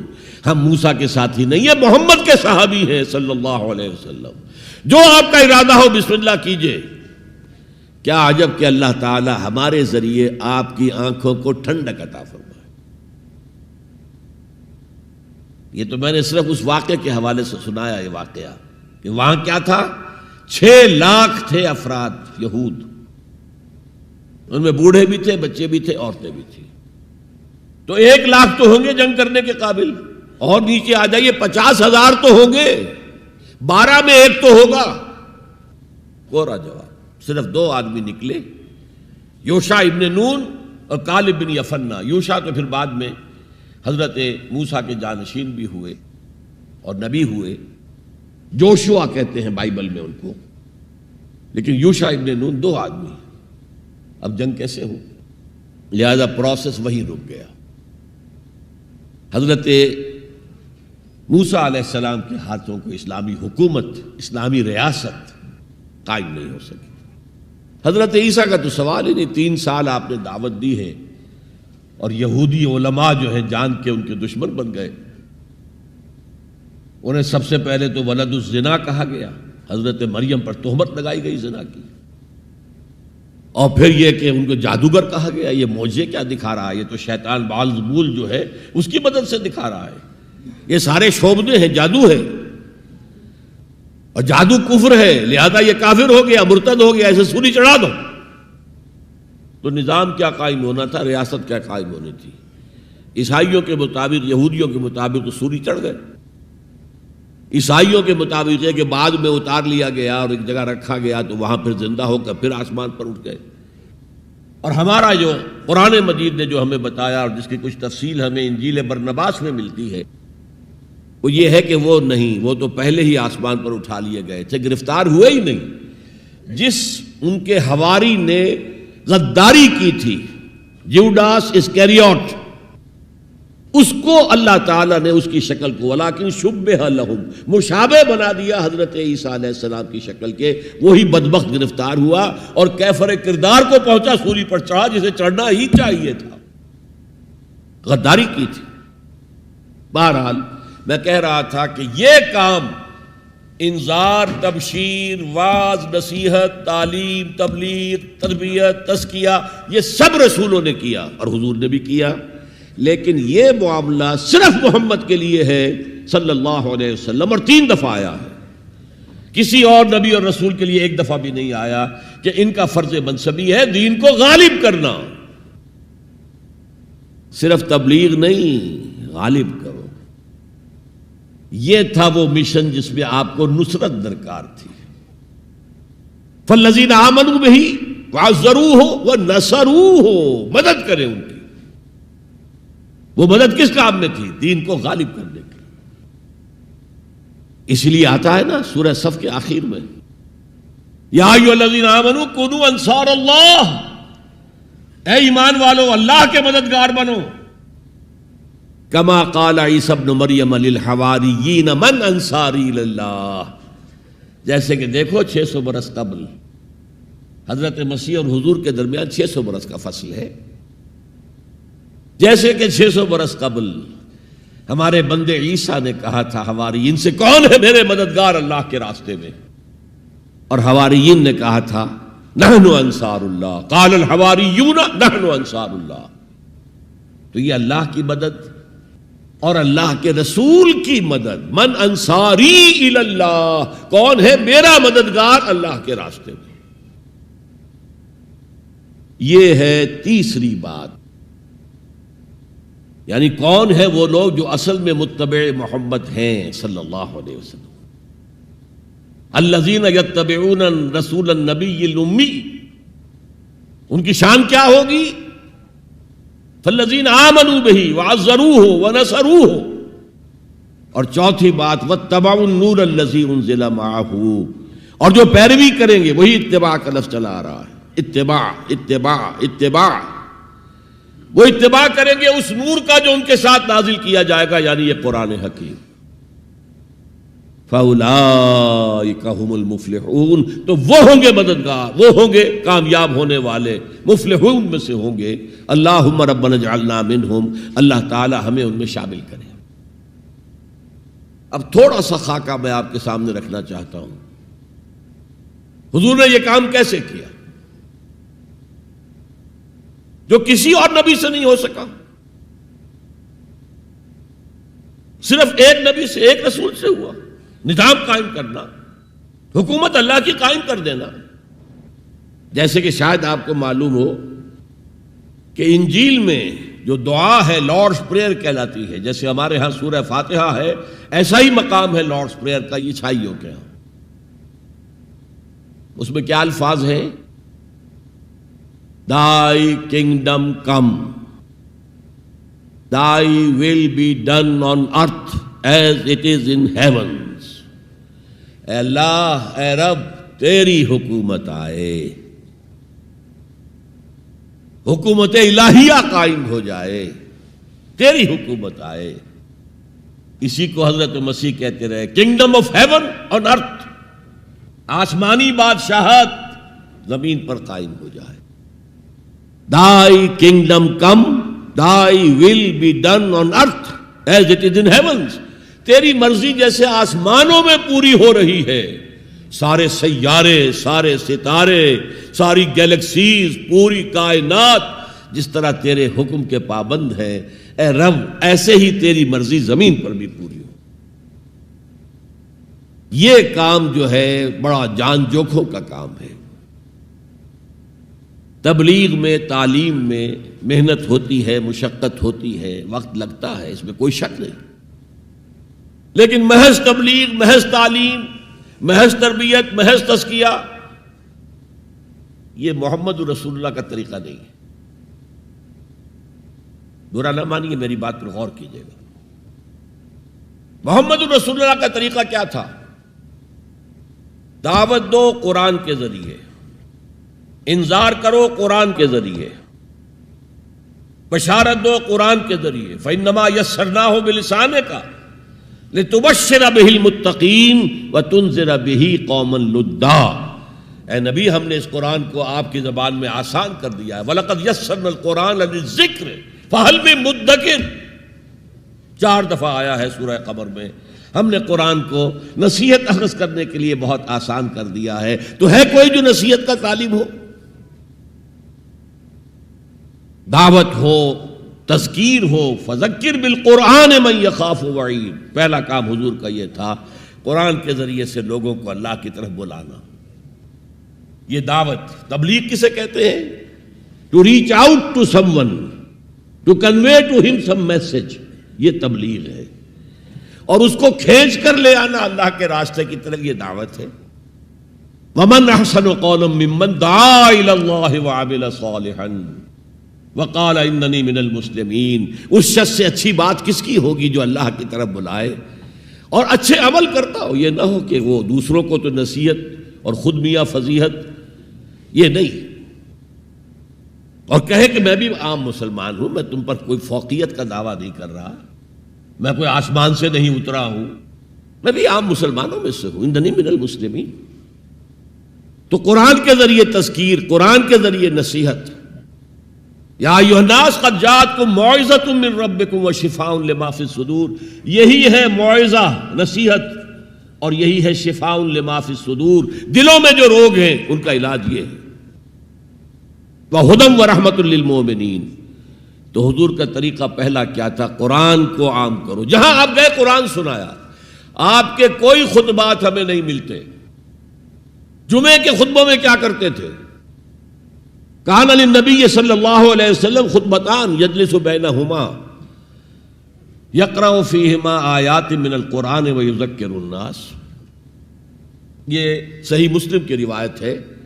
حضور کے 2 خطبے ہوتے تھے، آپ درمیان میں تھوڑی دیر کے لیے بیٹھتے بھی تھے جیسے ہم بیٹھتے ہیں۔ اور یہ کس لیے تھا؟ شاید آپ نے کبھی غور نہ کیا ہو۔ یہ اس لیے نہیں تھا کہ حضور کو کوئی تکان ہو جاتی تھی، آپ کے خطبے بہت مختصر ہوتے تھے، لمبے خطبے کی ضرورت کیا؟ جو سامنے بیٹھے ہیں عربی ان کی زبان ہے، قرآن عربی میں نازل ہوا ہے، حضور کے قلب سے زبان مبارک سے ادا ہو رہا ہے، دلوں کے اندر جا کے اتر رہا ہے، لمبی بات کی ضرورت کیا تھی؟ بہت مختصر خطبے ہوتے تھے، لیکن پھر بھی بیٹھتے تھے۔ کیوں بیٹھتے تھے؟ یہ علامت تھی اس بات کی کہ یہ خطبہ جو ہے یہ ظہر کی 2 رکعتوں کا قائم مقام ہے۔ ظہر کی 4 رکعتیں فرض اور جمعے میں رہ گئی 2، بقیہ 2 کے قائم مقام یہ 2 خطبے ہیں۔ لیکن خطبوں میں کرتے کیا تھے؟ یقرأ آیات من القرآن، قرآن کی آیات پڑھ کے لوگوں کو سناتے تھے، وَيُذَكِّرُ النَّاسَ، اور اسی کے حوالے سے نصیحت کرتے تھے، بس۔ اللہ اللہ خیر سنو۔ خطبہ نکاح ہے حضور کا، 4 آیتیں اس میں ہے صرف، ایک سورہ آل عمران کی آیت ہے، ایک سورہ نساء کی آیت ہے، 2 سورہ احزاب کی آیات ہیں. آپ نے اپنی طرف سے کوئی وعظ کہا ہی نہیں اس میں.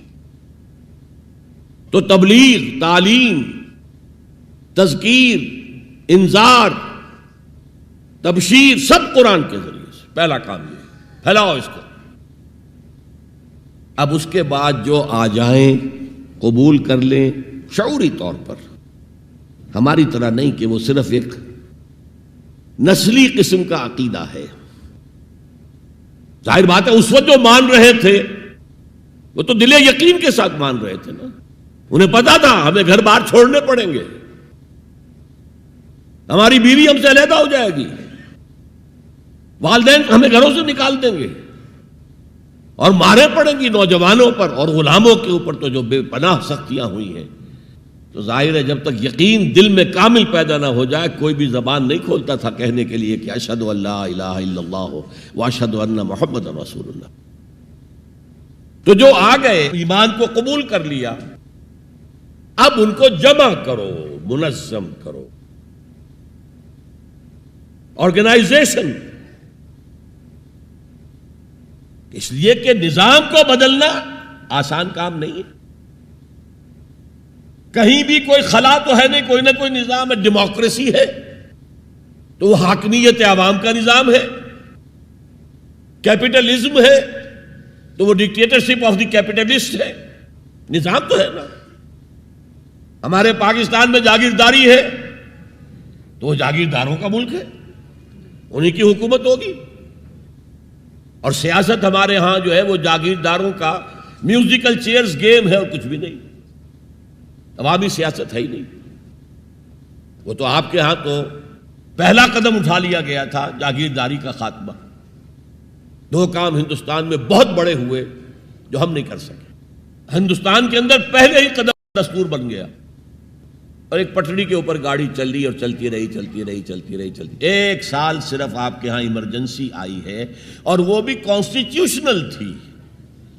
کانسٹیٹیوشن کو ایبروگیٹ کر کے کوئی ڈکٹیٹر نہیں آیا تھا. ایک یہ بڑا کام تھا. ہمارے ہاں پہلے ایک BBC رپورٹ آئی، BPC بیسک پرنسپل رپورٹ، اس کے اوپر احتجاج ہوئے، پھر قرارداد مقاصد پاس ہوئی تو خیر. لیکن اس کے بعد 56 کا دستور بنا، اسے ایک فیلڈ مارشل صاحب نے، خود ساختہ فیلڈ مارشل، انہوں نے اس کو بھی ختم کیا اور دستوریہ کا بھی بستر گول کر دیا. جا کر کہیں 73 میں ایک دستور بنا اور اس دستور میں بھی وقتاً فوقتاً اتنی ترمیمیں ہو گئی ہیں کہ اس کا حلیہ بگڑ چکا. اور دوسرا بڑا کام یہاں جو ہوا ہے جو قابل تحسین ہے، جاگیرداری کا خاتمہ. تو اصل عوامی سیاست یہاں پر آئی ہے. بہرحال ہر نظام کے ساتھ ویسٹڈ انٹرسٹ ہوتا ہے. ایسے طبقات ہوتے ہیں جن کو مراعات حاصل ہے، مراعات یافتہ طبقات، پریولیج کلاسز، اور وہ کبھی برداشت نہیں کریں گے کہ آپ ان کا نظام کو ہاتھ لگائیں. دے وانٹ اسٹیٹس کو، جو نظام ہے وہی رہنا چاہیے. تو نظام کو بدلنے کے لیے تو جانوں کا پھر ہدیہ دینا پڑے گا. لہذا منظم جماعت بناؤ، موب نہ ہو، ہجوم نہ ہو. منظم جماعت، اور وہ کیسی؟ سمع و طاعت، لسن اینڈ اوبے. جو آرمی کا جو اصول ہے، اگر فوج میں کوئی شخص جسے حکم دے رہا ہو، سپیریئر اس کا، وہ پوچھے جناب یہ حکم مجھے کیوں دے رہے ہیں، کیا مصلحت ہے، پہلے سمجھائیے پھر میں عمل کروں گا، تو کیا وہ فوج کہلائے گی؟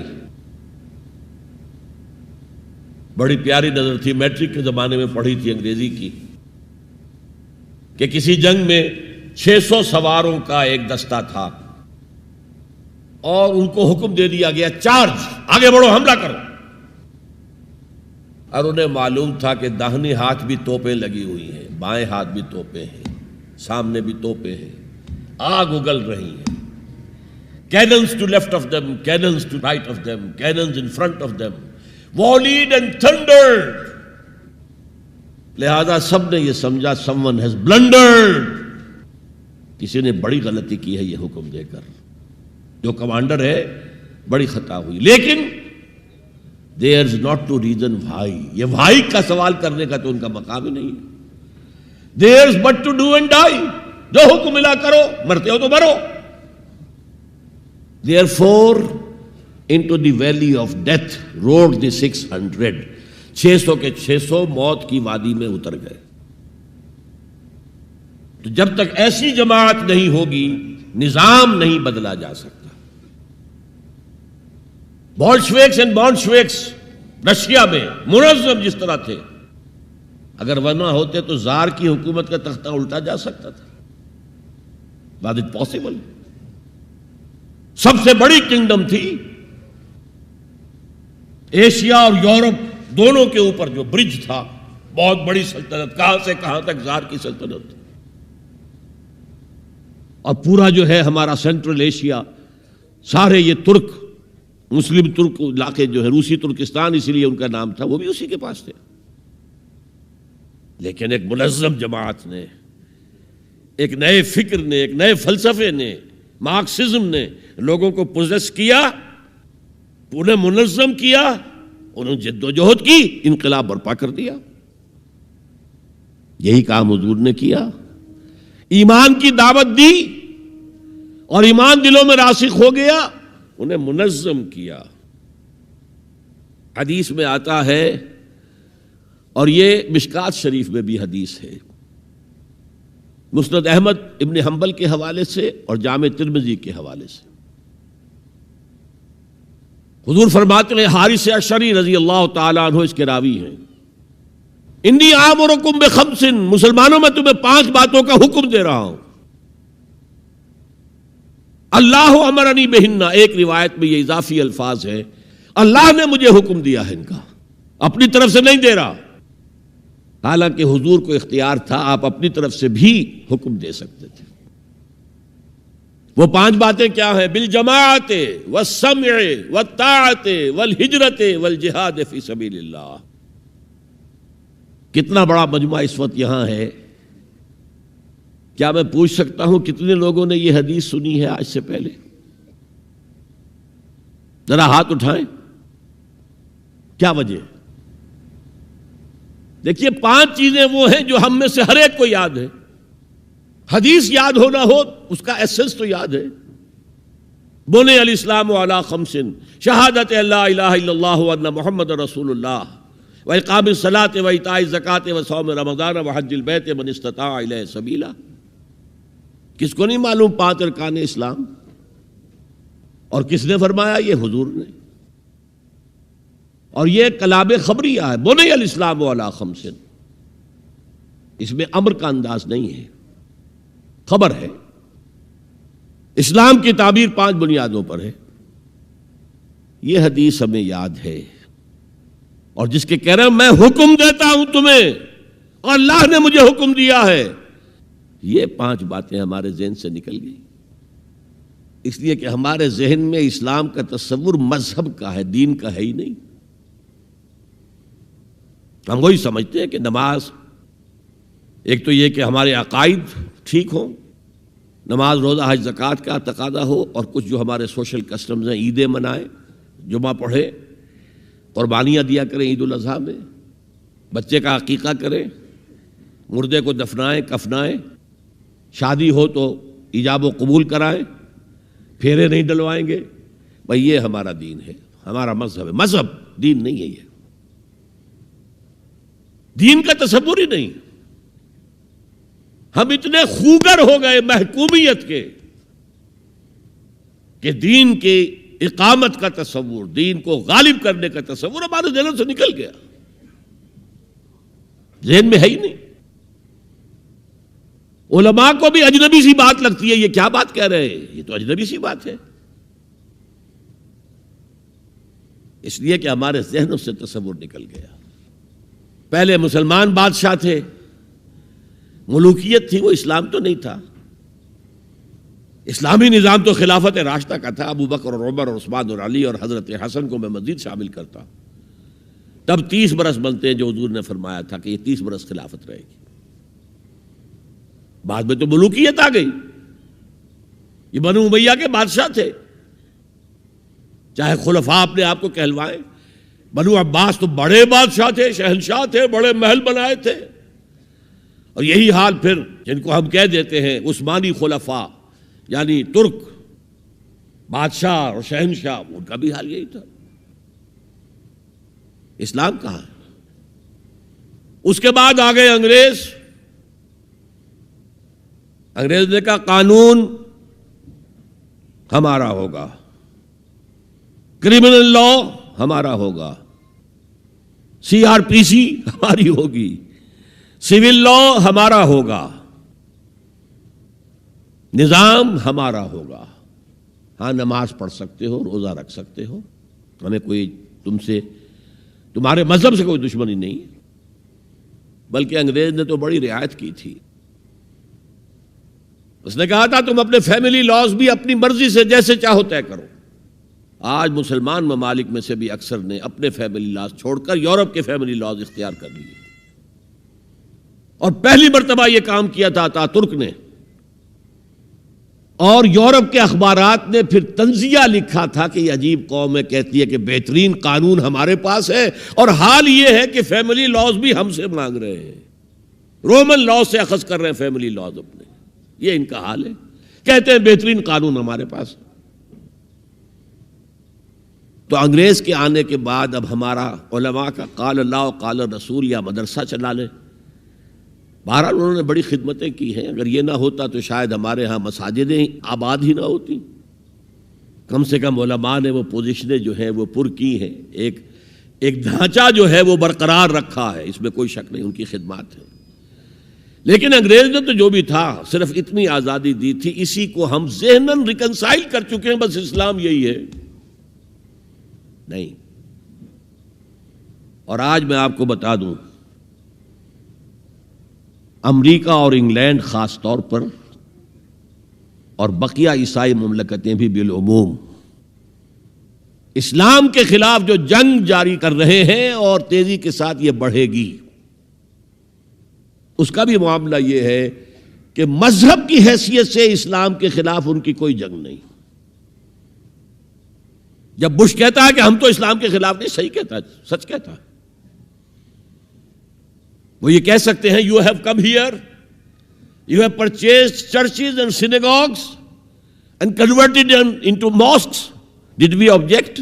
تم یہاں آئے، تم نے چرچ خرید کے مسجد بنا لی، سینیگوگ یہودیوں کا خریدا اور مسجد بنا لی، ہم نے کبھی روکا تمہیں؟ تم نمازیں پڑھتے ہو، ہم نے روکا؟ روزے رکھتے ہو، ہم نے روکا؟ بلکہ رمضان میں وائٹ ہاؤس میں ایک افطاری بھی دے دیتے ہیں تمہیں، سیریمونیل۔ تمہاری عید ہے، بقرہ عید ہے، ہم کو کومیموریٹو اسٹیمپس جاری کر دیتے ہیں، یہ عید کا جو ہے ڈاک کا ٹکٹ ہے اور یہ بقرہ عید کا ہے۔ تو مذہب سے تو ہمیں کوئی اعتراض نہیں، لیکن اسلام کا سیاسی، معاشی اور سماجی نظام nothing doing، we will not bear it، نظام ہمارا ہوگا۔ اور سمجھ لیجئے یہ تاریخ نے پورا سرکل، ایک گھیرا پورا کر لیا ہے۔ وہ جو مولانا حالی نے کہا تھا، اے خاصہ خاصان رسول وقت دعا ہے، امت پہ تیری آ کے عجب وقت پڑا ہے، وہ دین جو بڑی شان سے نکلا تھا وطن سے پردیس میں، وہ آج غریب الغرباء ہے۔ کس شان سے نکلا تھا اسلام، اور آج بالکل ریورس ہو گیا معاملہ۔ اسلام نے یہ کہا تھا اسلام لے آؤ، ہمارے برابر کے بھائی ہو جاؤ گے۔ ہم یہ بھی نہیں کہیں گے ہم پرانے مسلمان ہیں، سینئر مسلمان ہیں، ہمارے حقوق زیادہ ہیں، تم نیو کمرز ہو، نو مسلم ہو، تمہارے حقوق نہیں، بالکل برابر۔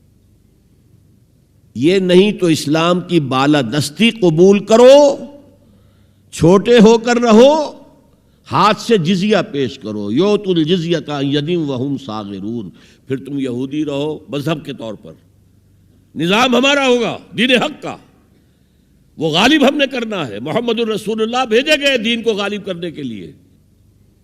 ہمارے اندر طاقت نہ ہو تو کیا کریں، مجبور ہیں، لیکن طاقت ہو اور پھر دین کو غالب نہ کریں تو ہم تو غدار ہیں اللہ کے۔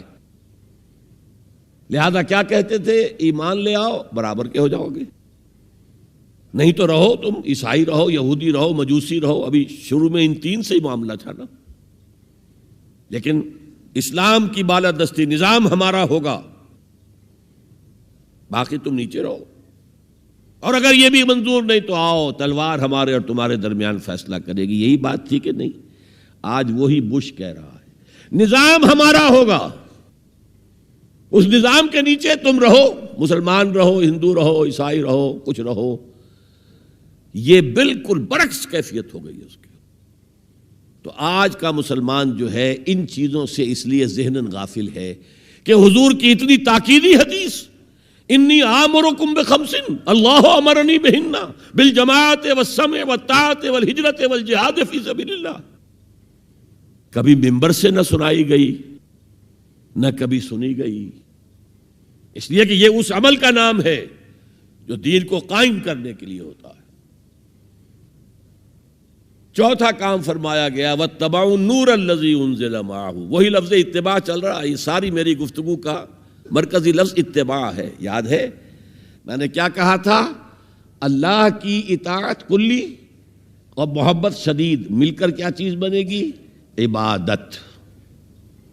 رسول کی اطاعت کلی اور شدید محبت مل کر کیا بنیں گی؟ اتباع۔ اور اتباع کا درجہ کیا ہے؟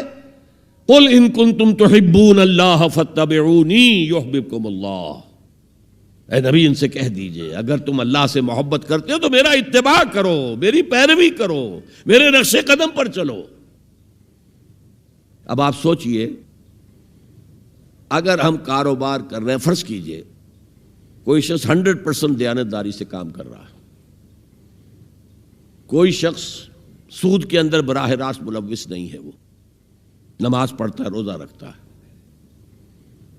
لیکن یہ اتباع نہیں کر رہا جو حضور نے جو کام کیا تھا کہ غلط نظام، طاغوتی نظام کو جڑ سے اکھاڑ کر پھینکا جائے اور اللہ کا دیا ہوا دین حق قائم کیا جائے، تو اتباع میں کیا حصہ ہے اس کا؟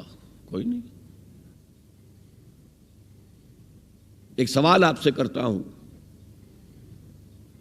حضور نے وحی کے آغاز کے بعد کوئی کاروبار کیا؟ جی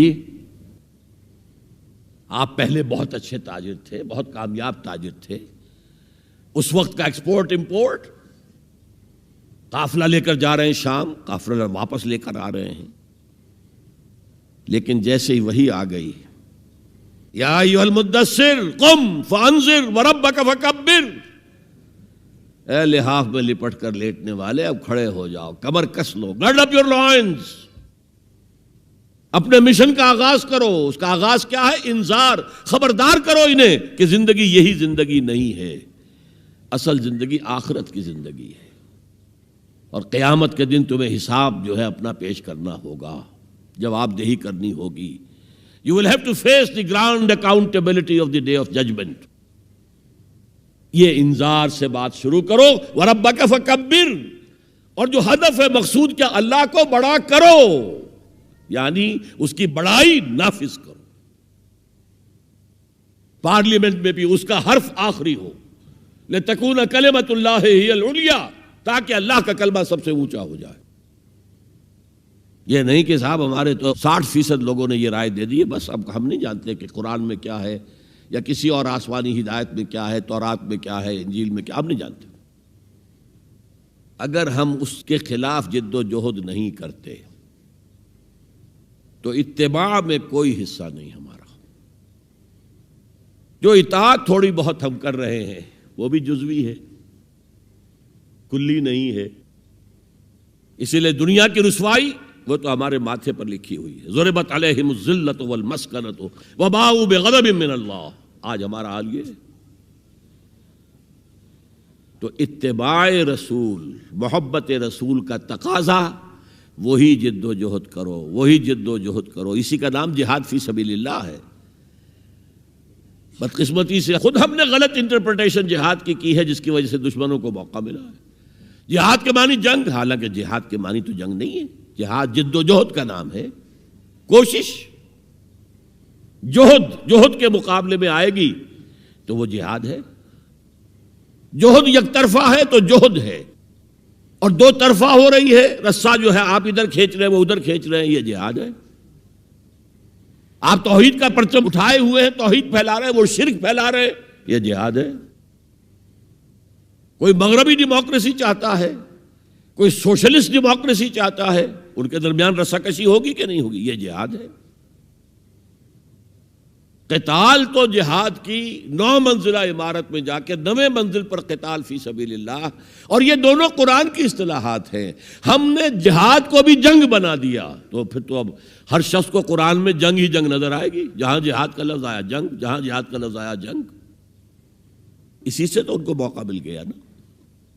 اے نبی، آپ ان کافروں کی باتیں نہ سنیں، نہ ان کے باتوں میں آئیں، چاہے وہ صاف انکار کر رہے ہیں اور چاہے وہ کوئی مصالحت چاہتے ہوں کہ محمد کچھ نرمی دکھاؤ، کچھ ہماری مانو، کچھ اپنی منوا لو۔ یہ تم نے جو کل پیدا کر دی ہے، گھر گھر لڑائی ہو رہی ہے، اولاد ماں باپ سے جدا ہو گئی، بہن بھائی سے جدا ہو گیا، شوہر بیوی سے جدا، بیوی شوہر سے جدا۔ تو جو کہتے ہیں کہ a house divided amongst itself can not stand, ہمارا تو تم نے قبائلی جو ہمارا روب تھا وہ ختم کر دیا دنیا میں۔ لہذا ایسا کرو، کچھ مصالحت کرو، کچھ اپنی منوا لو، کچھ ہماری مان لو۔ قرآن نے کہا وَدُّوا لَوْ تُدْهِنُ فَيُدْهِنُونَ فَلَا تُطِعِ الْمُكَذِّبِينَ، ان کی بات نہ سنیے۔ تو جہاد تھا جو ہو رہا تھا، جس کے لیے میں نے رات تقریر کی ہے، جہاد بالقرآن۔ فَلَا تُطِعِ الْكَافِرِينَ وَجَاهِدْهُمْ بِهِ جِهَادًا كَبِيرًا۔ یہ سورہ الفرقان کی آیت ہے نمبر 52، اور شروع کیسے ہوتی ہے سورہ الفرقان؟ تبارک الذی نزل الفرقان علی عبدہ لیکون للعالمین نذیرا۔ بڑی بابرکت ہے وہ ذات جس نے اپنے بندے محمد پر صلی اللہ علیہ وسلم یہ الفرقان نازل کر دیا تاکہ تمام جہان والوں کو خبردار کر دے، انذار، اور وہ پوری نوع انسانی کے لیے انذار۔ اسی میں آگے آتا ہے، اسی صورت میں فلا تطع الکافرین، اے نبی آپ ان کافروں کی باتیں نہ مانیں، نہ سنیں، نہ توجہ دیں۔ وجاہدہم بہ، اس قرآن کے ذریعے سے جہاد کیجئے۔ 12 برس مکے میں قرآن کے ذریعے سے جہاد ہوا ہے، تلوار تو نہیں اٹھی۔ الٹا حکم یہ تھا کہ چاہے تمہارے ٹکڑے کر دیں، چاہے تمہیں آگ میں جلا دیں، you don't have to raise hands even in self defence. کفو ایدیکم، اپنے ہاتھ بندھے رکھو، روکے رکھو، کوئی جوابی کارروائی نہیں۔ 12 برس، this was the order of the day. یہ جہاد بالقرآن، اس جہاد بالقرآن کے ذریعے سے لوگوں کو کھینچا گیا، پھر بیعت لے کر ان کو منظم جماعت بنایا گیا، پھر ان کا تزکیہ کیا گیا۔ تزکیہ کس بات کا؟ دل میں کوئی ولولہ، کوئی امنگ، کوئی حوصلہ، کوئی طلب، کوئی مقصود نہ رہ جائے سوائے اللہ کی رضا کے حصول کے اور آخرت کی فلاح کے حصول کے۔ جب تک پاک نہیں ہو جائے گا دل، جب تک دل سے ساری امنگیں، ساری ایمبیشن نہیں نکل جائیں گی سوائے اللہ کو راضی کرنا اور آخرت کی فلاح طلب کرنا، یہ ہے تزکیہ۔ یتلو علیہم آیاتہ ویزکیہم ویعلمہم الکتاب والحکمہ۔ اگر اس نقش قدم پر آپ نہیں چل رہے تو حضور کے ساتھ محبت کا دعویٰ باطل ہے۔ آپ مسلمان ہیں، ٹھیک ہے، آپ مانتے ہیں انہیں اللہ کا رسول، اور آپ درود بھی بھیج دیتے ہیں، نماز میں بھی درود ابراہیمی ہے، سب کچھ ہے، لیکن یہ ہے کہ اتباع رسول، محبت رسول کے بغیر نہیں۔ اور محبت رسول سے جو اتباع رسول وجود میں آتا ہے وہ ہے من انصاری اللہ۔ اور یہ سمجھ لیجئے، بس آخری نکتہ میں بیان کر رہا ہوں، اگر تو حضور کو بھی بھیجا گیا ہوتا صرف اہل عرب کے لیے تو آپ کی حیات طیبہ ہی میں مشن مکمل ہو گیا۔ جاء الحق وزہق الباطل ان الباطل کان زہوقا، اذا جاء نصر اللہ والفتح ورأیت الناس یدخلون فی دین اللہ افواجا، کام مکمل ہو گیا۔ لیکن حضور کو تو بھیجا گیا ہے پوری نوع انسانی کے لیے۔ وما ارسلناک الا کافۃ للناس بشیرا ونذیرا، اے نبی ہم نے آپ کو نہیں بھیجا ہے مگر تمام انسانوں کے لیے بشیر اور نذیر بنا کر۔ کیا نتیجہ نکلا؟ جب تک پوری دنیا میں اللہ کا دین اسی طرح غالب نہ ہو جیسے حضور کے دست مبارک سے جزیرہ نما عرب میں ہو گیا تھا، اس وقت تک ہنوز حضور کا مشن تکمیل کو نہیں پہنچا۔ یہ بات میں نے 5ویں جماعت میں پڑھی تھی۔ علامہ اقبال کی نظم شکوہ جواب شکوہ میں نے پڑھی، بانگ درا مجھے میرے بڑے بھائی صاحب نے بھیج دی تھی۔ ایک شعر تو وہ ہے بانگ درا کا جو میرے تحت الشعور میں کہیں چپک گیا تھا اور میری پوری زندگی کو اس نے ایک رخ پر ڈھالا ہے۔ وہ زمانے میں معزز تھے مسلمان ہو کر، اور تم خوار ہوئے تاریک قرآن ہو کر۔ دیکھیے یہ بات صرف اقبال نے نہیں کہی، وہ داڑھی مڈا تھا، عالم تو نہیں تھا۔ یہی بات کہی 14ویں صدی کے مجدد اعظم شیخ الہند مولانا محمود حسن اسیر مالٹا نے۔ 4 سال کی اسیری کے بعد جب رہائی پا کر آئے تھے 1920 میں، اور رہائی کیوں ملی تھی کہ ٹی بی 3rd سٹیج کو پہنچ گئی تھی۔ انگریز ڈرتا تھا کہ اگر ہماری اسیری ہی کے اندر کہیں انتقال ہو گیا تو کہیں طوفان اٹھ جائے گا، لہذا چھوڑ دیا۔ دیوبند میں ایک جلسہ منعقد ہوا اور وقت کے سارے بڑے بڑے علماء موجود، اشرف علی تھانوی صاحب موجود، شبیر احمد عثمانی صاحب موجود، مولانا حسین احمد مدنی موجود، ہمارے جو پاکستان میں مفتی محمد شفیع صاحب موجود، اور انہوں نے یہ واقعہ لکھا ہے اپنی کتاب میں وحدت امت میں کہ شیخ الہند نے کہا کہ ہم نے تو اپنی 4 سالہ دور اسیری میں جتنا ہی غور کیا ہے، ہمیں اپنے زوال کے 2 اسباب نظر آئے ہیں۔ ایک ہمارا قرآن کو ترک کر دینا، یہ لفظ ہے اس کے اندر، نوٹ کیجئے۔ حالانکہ علماء نے قرآن کو ترک کیا ہے، لیکن اگر آپ نے کہا نہیں تو یہ صحیح نہیں ہے، کیا ہے۔ ان کا سارا زور فقہ پر ہے، حدیث پر ہے، زیادہ زور قرآن پر نہیں ہے۔ صحیح بات ہے۔ کہنے والا کون ہے؟ شیخ الہند۔ ایک ہمارا قرآن کو ترک کر دینا اور دوسرا آپس کے اختلافات۔ اور مفتی شفیع صاحب نے اس کے اوپر پھر یہ گرہ لگائی کہ حضرت شیخ نے جو 2 باتیں کہی تھی حقیقت میں ایک ہی ہیں، ہمارے اختلافات بھی اسی لیے کہ ہم نے قرآن کو ترک کر دیا ہے۔ تو یہ ہے ایک شعر جو میرے ذہن میں چپک گیا تھا۔ پھر قرآن سے اللہ نے جو ایک مناسبت دی، ذہنی قلبی، اللہ کا شکر ہے، اللہ کا فضل ہے۔ دوسرا شعر وہ ہے کہ وقت فرصت ہے کہاں، کام ابھی باقی ہے، نور توحید کا اتمام ابھی باقی ہے۔ پورے کرہ ارضی جب تک کہ توحید سے جلوگر نہ ہو جائے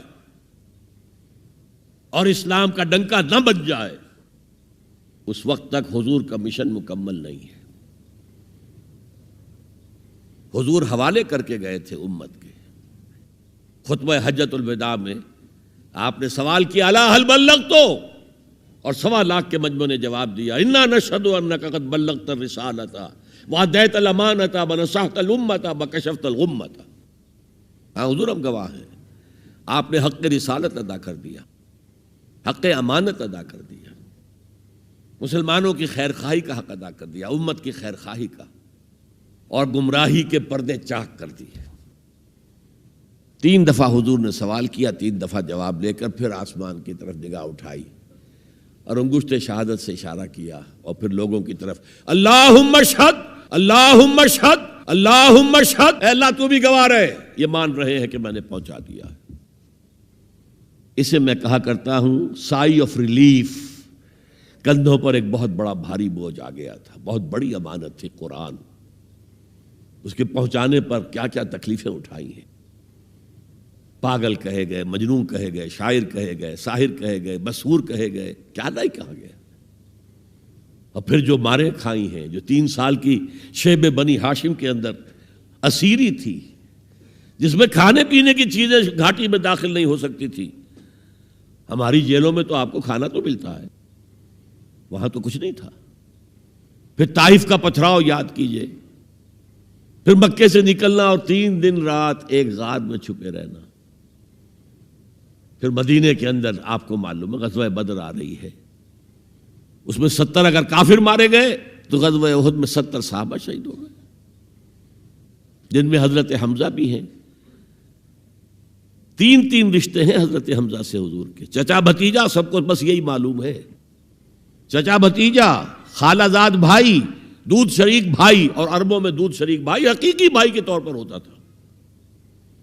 اور ان کی لاش سامنے آئی ہے کہ ناک کاٹ لی گئی ہے، کان کاٹ لیے گئے ہیں، اور پیٹ چاک کر کے کلیجہ چبایا گیا ہے۔ یہ سارے بوجھ اٹھا کر اگر وہ حق تبلیغ ادا ہو گیا، اے اللہ یہ مان رہے ہیں، تو بھی گواہ رہے، اور پھر کیا کہا، فَلْيُبَلِّغِ الشَّاهِدُ الْغَائِبَ، اب جو یہاں موجود ہیں ان کا فرض ہے کہ ان کو پہنچائیں جو یہاں نہیں ہیں، اور یہ ابد الآباد تک کے لیے، قیامت تک کے لیے ہے۔ انا آخر المرسلین وانتم آخر الامم، میں آخری رسول ہوں، تم آخری امت ہو، اور تمہیں نکالا گیا دنیا والوں کے لیے۔ دنیا کی دوسری قومیں اپنے لیے جیتی ہیں، اپنی عظمت، اپنا بول بالا، اپنے مفادات، اپنی مصلحتیں، اور تمہیں دنیا والوں کے لیے جینا ہے۔ ہم تو جیتے ہیں کہ دنیا میں تیرا نام رہے، کہیں ممکن ہے کہ ساقی نہ رہے جام رہے۔ یہ جام ہدایت کون گردش میں لائے گا اگر ساقی نہ ہو؟ ساقی امت مسلمہ ہے۔ یہ دوسری بات ہے کہ امت بھول گئی، خود ہی نہیں پڑھا، پڑھائیں گے کیا؟ خود ہی نہیں سمجھا، سمجھائیں گے کیا؟ بہرحال وقت فرصت ہے، کہاں کام ابھی باقی ہے، اور اس کی صحیح حدیثیں موجود ہیں کہ دنیا میں دوبارہ نظام خلافت علی منہاج النبوہ آئے گا، اور اب جب آئے گا گلوبل ہوگا۔ یہ ایک بہت بڑا تصادم آنے والا ہے، جسے کہ بائبل کے ماننے والے کہتے ہیں آرمیگیڈون، بہت بڑی جنگ۔ اگر آپ کہیں ڈکشنری میں جا کر دیکھیں گے آرمیگیڈون کے معنی تو لکھا ہوگا A very big war which will be fought between the forces of evil and good before the end of this world۔ اور حضور کی احادیث میں الملحمۃ العظمیٰ، عظیم ترین جنگ، الملحمۃ الکبریٰ، سب سے بڑی جنگ، اور اس میں یا تو ایک طرف ہوگا نیو ورلڈ آرڈر، وہ چاہتا ہے گلوبل ہو جانا، اور یہ حقیقت میں جیو ورلڈ آرڈر ہے۔ عیسائی دنیا اس وقت یہودیوں کے پنجے میں، شکنجے میں ہے۔ 100 سال پہلے دیکھ آیا تھا وہ دیکھنے والا مرد درویش اقبال، 1905 میں گیا تھا انگلستان، جرمنی، 1908 تک رہا تھا۔ وہ دیکھ کر آیا تھا کہ فرنگ کی رگے جاں پنجے یہود میں ہے۔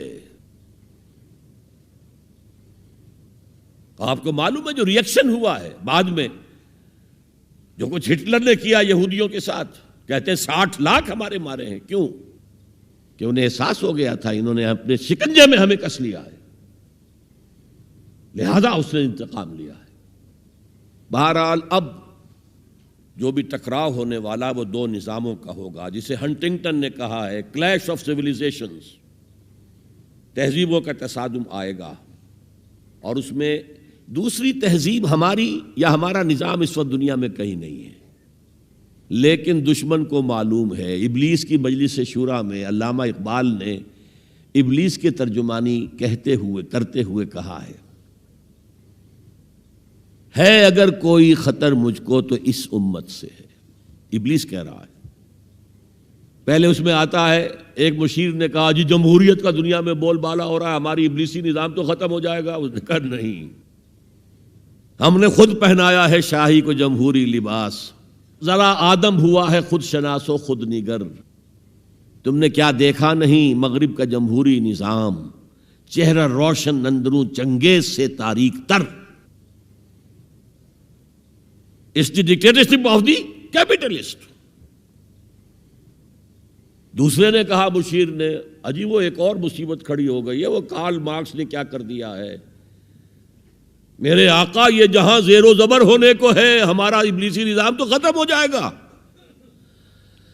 اس نے اس کو بھی رد کر دیا۔ کب ڈرا سکتے ہیں مجھ کو اشتراکی کوچہ گرد، یہ پریشان روزگار آشفتہ مغز آشفتہ ہو، کچھ نہیں کر سکتے۔ ہے اگر کوئی خطر مجھ کو تو اس امت سے ہے، جس کی خاکستر میں ہے اب تک شرار آرزو۔ انگارے کے اوپر آ گئی ہے راکھ، اندر دہکتی ہوئی آگ ہے، جس کی خاکستر میں ہے اب تک شرارے آرزو، خال خال اس قوم میں اب تک نظر آتے ہیں، وہ کرتے ہیں اشک سحر گاہی سے جو ظالم وضو۔ لیکن پھر کہتا ہے وہی ابلیس، جانتا ہوں میں یہ امت حامل قرآن نہیں۔ دیکھیے کت قدر صحیح عکاسی کر رہا ہے۔ مجدد وقت بھی کہہ رہا ہے ہم نے قرآن کو ترک کر دیا، اور مفکر امت کہہ رہا ہے کہ ہم نے قرآن کو ترک کر دیا، اور تم خار ہوئے تارک قرآن ہو کر۔ دونوں کی رائے متفق گردید رائے بو علی بارائے من، دونوں کی رائے مل گئی۔ بہرحال ابلیس کہتا ہے جانتا ہوں میں یہ امت حامل قرآن نہیں، ہے وہی سرمایہ داری بندے مومن کا دین۔ جانتا ہوں میں کہ مشرق کی اندھیری رات میں بے ید بیضا ہے پیران حرم کی آستین، ان کی آستینوں کے اندر وہ ید بیضا والا ہاتھ نہیں ہے۔ عصر حاضر کے تقاضاؤں سے ہے لیکن یہ خوف، ہو نہ جائے آشکارا شرع پیغمبر کہیں، یہ تو تاریخ ادھر جا رہی ہے۔ اب نیا سنتھیسس کیا ہوگا؟ ملوکیت ختم ہوئی، جمہوریت آئی، جمہوریت نے کیپٹلزم کی شکل اختیار کر لی، اس کا جواب کمیونزم میں آیا، کمیونزم نے ڈکٹیٹرشپ کی شکل اختیار کی، وہ بھی آج بڑھ چکا ہے۔ اور فوکویاما جو ہے بغلیں بجا رہا ہے کہ معلوم ہو گیا کہ ہمارے نظام سے بہتر کوئی نظام نہیں، دیکھو وہ پڑا ہوا ہے مرا ہوا مردہ یو ایس ایس آر کا اور کمیونزم کا۔ لیکن عصر حاضر کے تقاضاؤں سے ہے لیکن یہ خوف، ہو نہ جائے آشکارا شرع پیغمبر کہیں۔ الحذر آئین پیغمبر سے 100 بار الحذر، حافظ ناموس زن مرد آزما مرد آفرین۔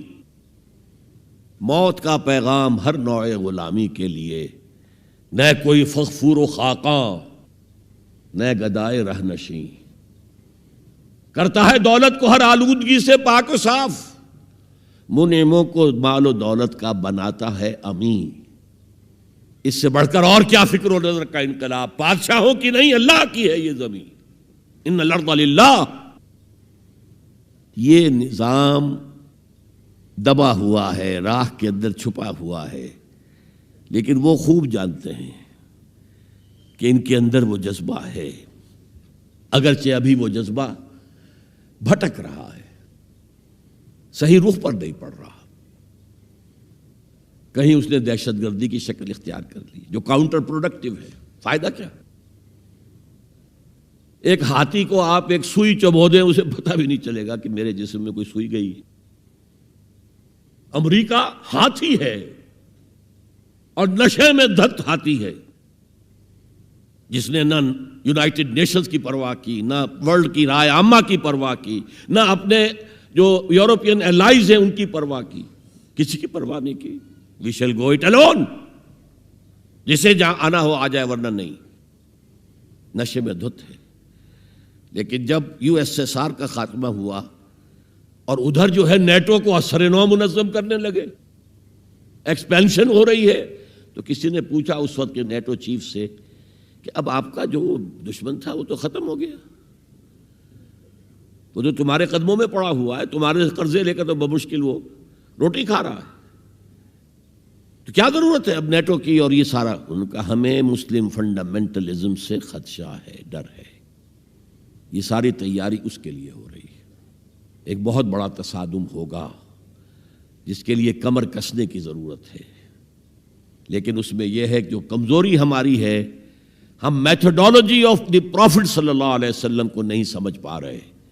یہ کام ایک دفعہ ہونا ہے، دوبارہ ہوگا اسی طریقے سے جس طریقے سے حضور نے برپا کیا تھا۔ آپ زمانے سے بورو کر کے، کمیونسٹوں سے ان کا طریقہ کار مانگ کر، یا یہ انتخابات کے ذریعے اسلام نہیں آ سکتا۔ وہ آئے گا through the revolutionary process to be derived from the سیرہ آف محمد صلی اللہ علیہ وسلم۔ بہرحال اس کے لیے کمر کسیں، اتباع رسول جو ہے، دل میں ارادہ تو ابھی سے باندھیں کہ ہمیں کرنا ہے، اللہ تعالی ہمیں اس کی توفیق عطا فرمائے۔ تو حب رسول کا تقاضا اتباع رسول، اور اتباع رسول کیا؟ حضور نے اپنی زندگی کھپائی کس کام کے لیے؟